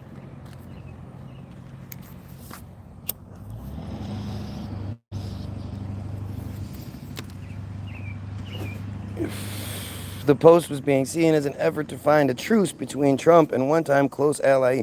Well, wait, what did Musk do to break the trust other than tell the truth about something he didn't want told? It's not like there's this thing that happened that was, you know, categorically wrong and Trump was mad. Trump has a right to be mad. He just told the truth about something. Truce between Trump and his one-time close ally Musk relationship has spectacularly broken down. Trump also spoke about not taking away the large-scale subsidies Musk receives from the U.S. government. Musk, who stepped down from a role in Trump's administration overseeing the Department of Government Efficiency, wasn't buying it. He responded to Trump posting by taking it apart bit by bit. The subsidies he's talking about simply do not exist. DOJ has already removed or put an expiry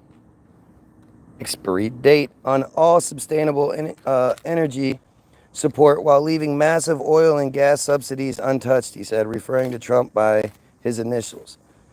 That appeared to be a reference to the fact that Trump's big beautiful bill has scrapped the $750,000 federal EV tax credit that benefited Tesla. Musk moved on to his other company, SpaceX, in which he said, won the NASA contracts by doing a better job for less money. Moving those contracts to other aerospace companies would leave astronauts stranded and taxpayers on the hook for twice as much. Musk also sarcastically clapped back against Trump's promise not to destroy Elon Musk's company. He responded in a tweet about the news. He wrote, "Phew." In June, Trump publicly warned that annexing Musk's contracts would save the country billions of dollars.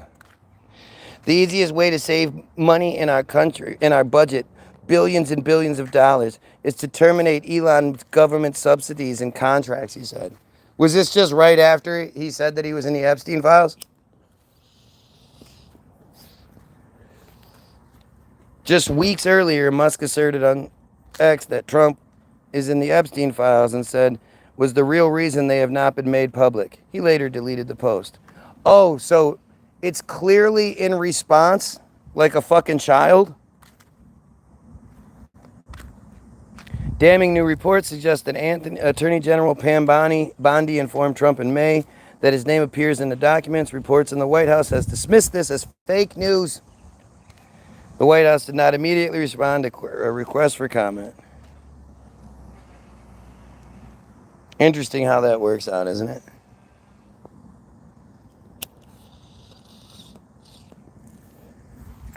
Again, not only has Trump not sued Elon for saying it, which you would think he would absolutely do, knowing what a sue-happy piece of shit he is.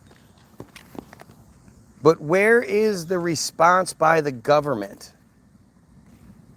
Like, you can get arrested for social media shit. It happens all the time.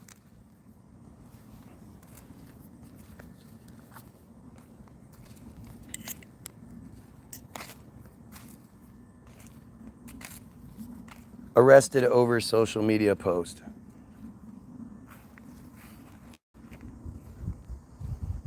Trump accuses Obama of treason in the Oval Office. That's the first thing that pops up for some reason. Are over 1,000 people arrested each month in the UK for social media posts. Let's see what it says here. On June 3rd, blah, blah, wrote, more than 1,000 people are arrested each month due to social media posts. Person cited example, uproar over media regulation in Georgia. Her post was later circulated, blah, blah, blah. The statistics on arrests related to social media posts are real, but are being shared without context. So it is real, but it's without context. So that's in the UK. They were arrested for posting on social media during the riots. Will it change anything? Let's go sort by date. 2 Israelis detained in Belgium festival over war crimes complaint. That pops up. 2 Israelis detained at Belgium festival over Gaza war complaint. 2 Israelis were detained and questioned after 2 rights groups reported them to authorities.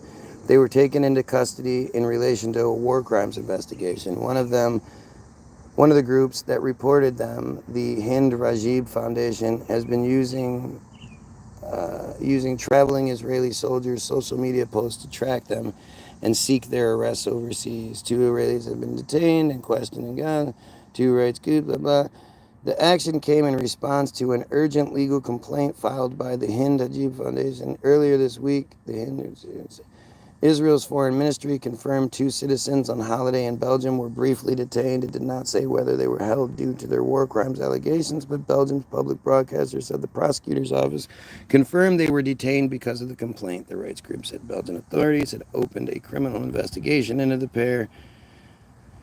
The HRF Foundation is a legal non-government organization registered in Belgium. It is named after the 5-year-old Gaza girl killed by Israeli forces in January 2024 in what UN experts said was a possible war crime. The group has been...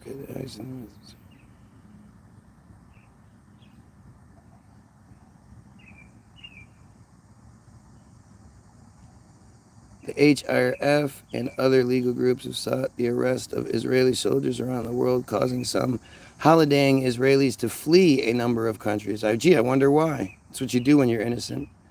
But the group said this was the first time authorities actually detained anyone.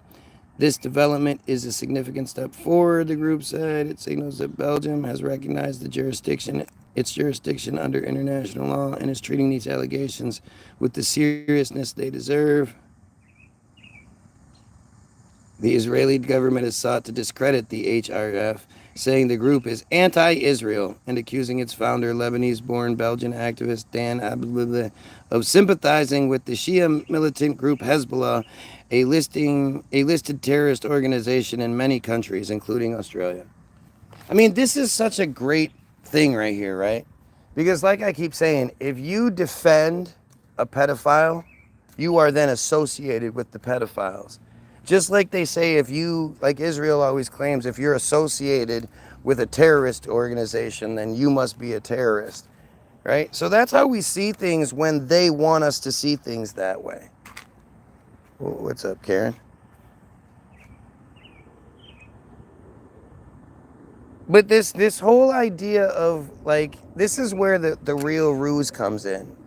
Because when they accuse people of anti-Semitism or they accuse people of being anti-Israel, they seem to have this weird reaction where they have to say, oh, no, that's not it. Semitism is policy or predisposition favorable to Jews. That's what it means.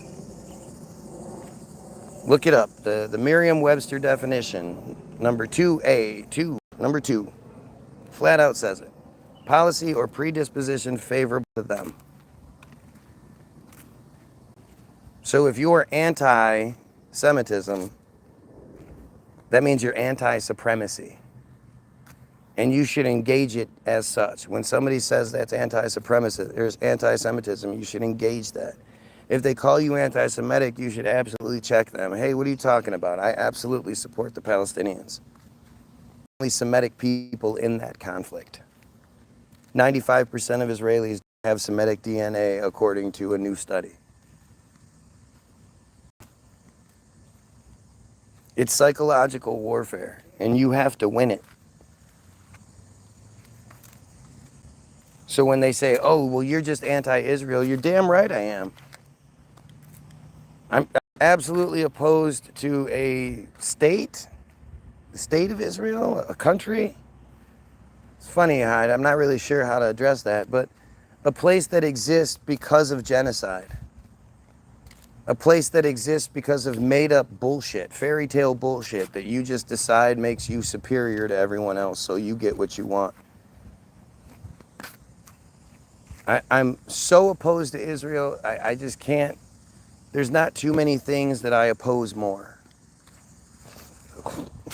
And I don't understand why anyone would accommodate such a disgusting, horrible cult to the point where we oppress other people in favor of this cult.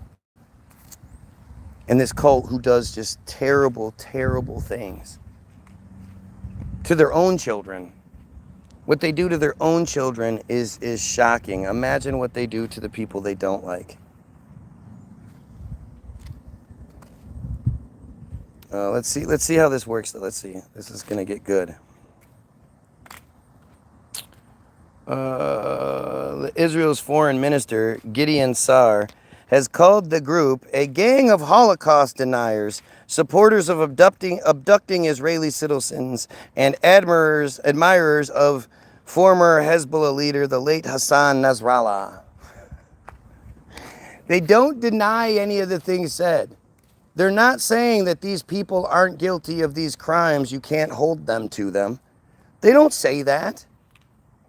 They just tell you you're not allowed to do this. It's abducting, you Holocaust deniers. If denying the Holocaust wasn't such a big deal, then why do they have such a problem with it?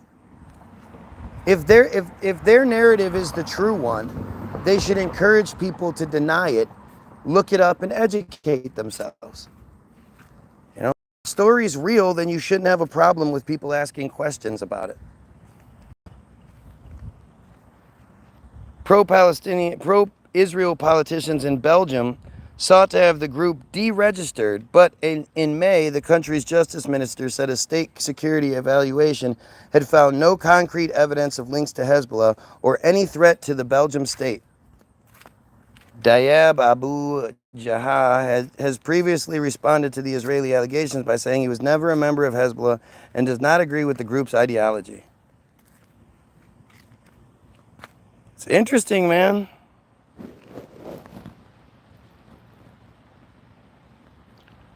Texas Trump threat suspect arrested after allegedly writing I won't miss in a social media post.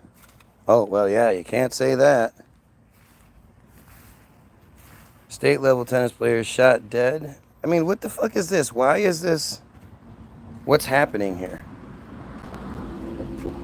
They're not, I can't even find, it's like it's looking up other stories for some reason. But you can be arrested over your social media posts. And Elon Musk, one of the most powerful men in the country, calls what's considered the most powerful man in the world, the President of the United States, calls him out for being in these pedophile files. And there's no repercussions for it? There's no legal anything for it? That just doesn't seem very real. I know if I was Trump, I would be suing Elon in a heartbeat. You know, if I was in that position and Elon Musk slandered my name like that, one of the richest men in the world, I would be absolutely taking advantage and suing the shit out of him. But what do I know? I'm just a crazy conspiracy theorist. Go get your free download, www.the-bilderberg.group.com. It's free. It'll ask you how much you want to pay. You can put zero, or you can continue to donate. We really appreciate it. I'm going to leave you with Hollywoodism. The most important film ever made is called Hollywoodism. You need to go check it out. It's worth your time watching it. It explains everything I'm saying. It explains the Epstein stuff. It explains the history stuff. It explains all of it. And I'm going to leave you with 3 links to our Facebook page where you can check out 3 of the songs. Donald Trump Hates America, COVID Sauce, and Sleight of Hand Job. Go check them out. Go share them. Go like them, all that shit. Do the same thing here. Like, share, sub. Have yourself a great day. And most importantly, pedophiles, you kill yourself.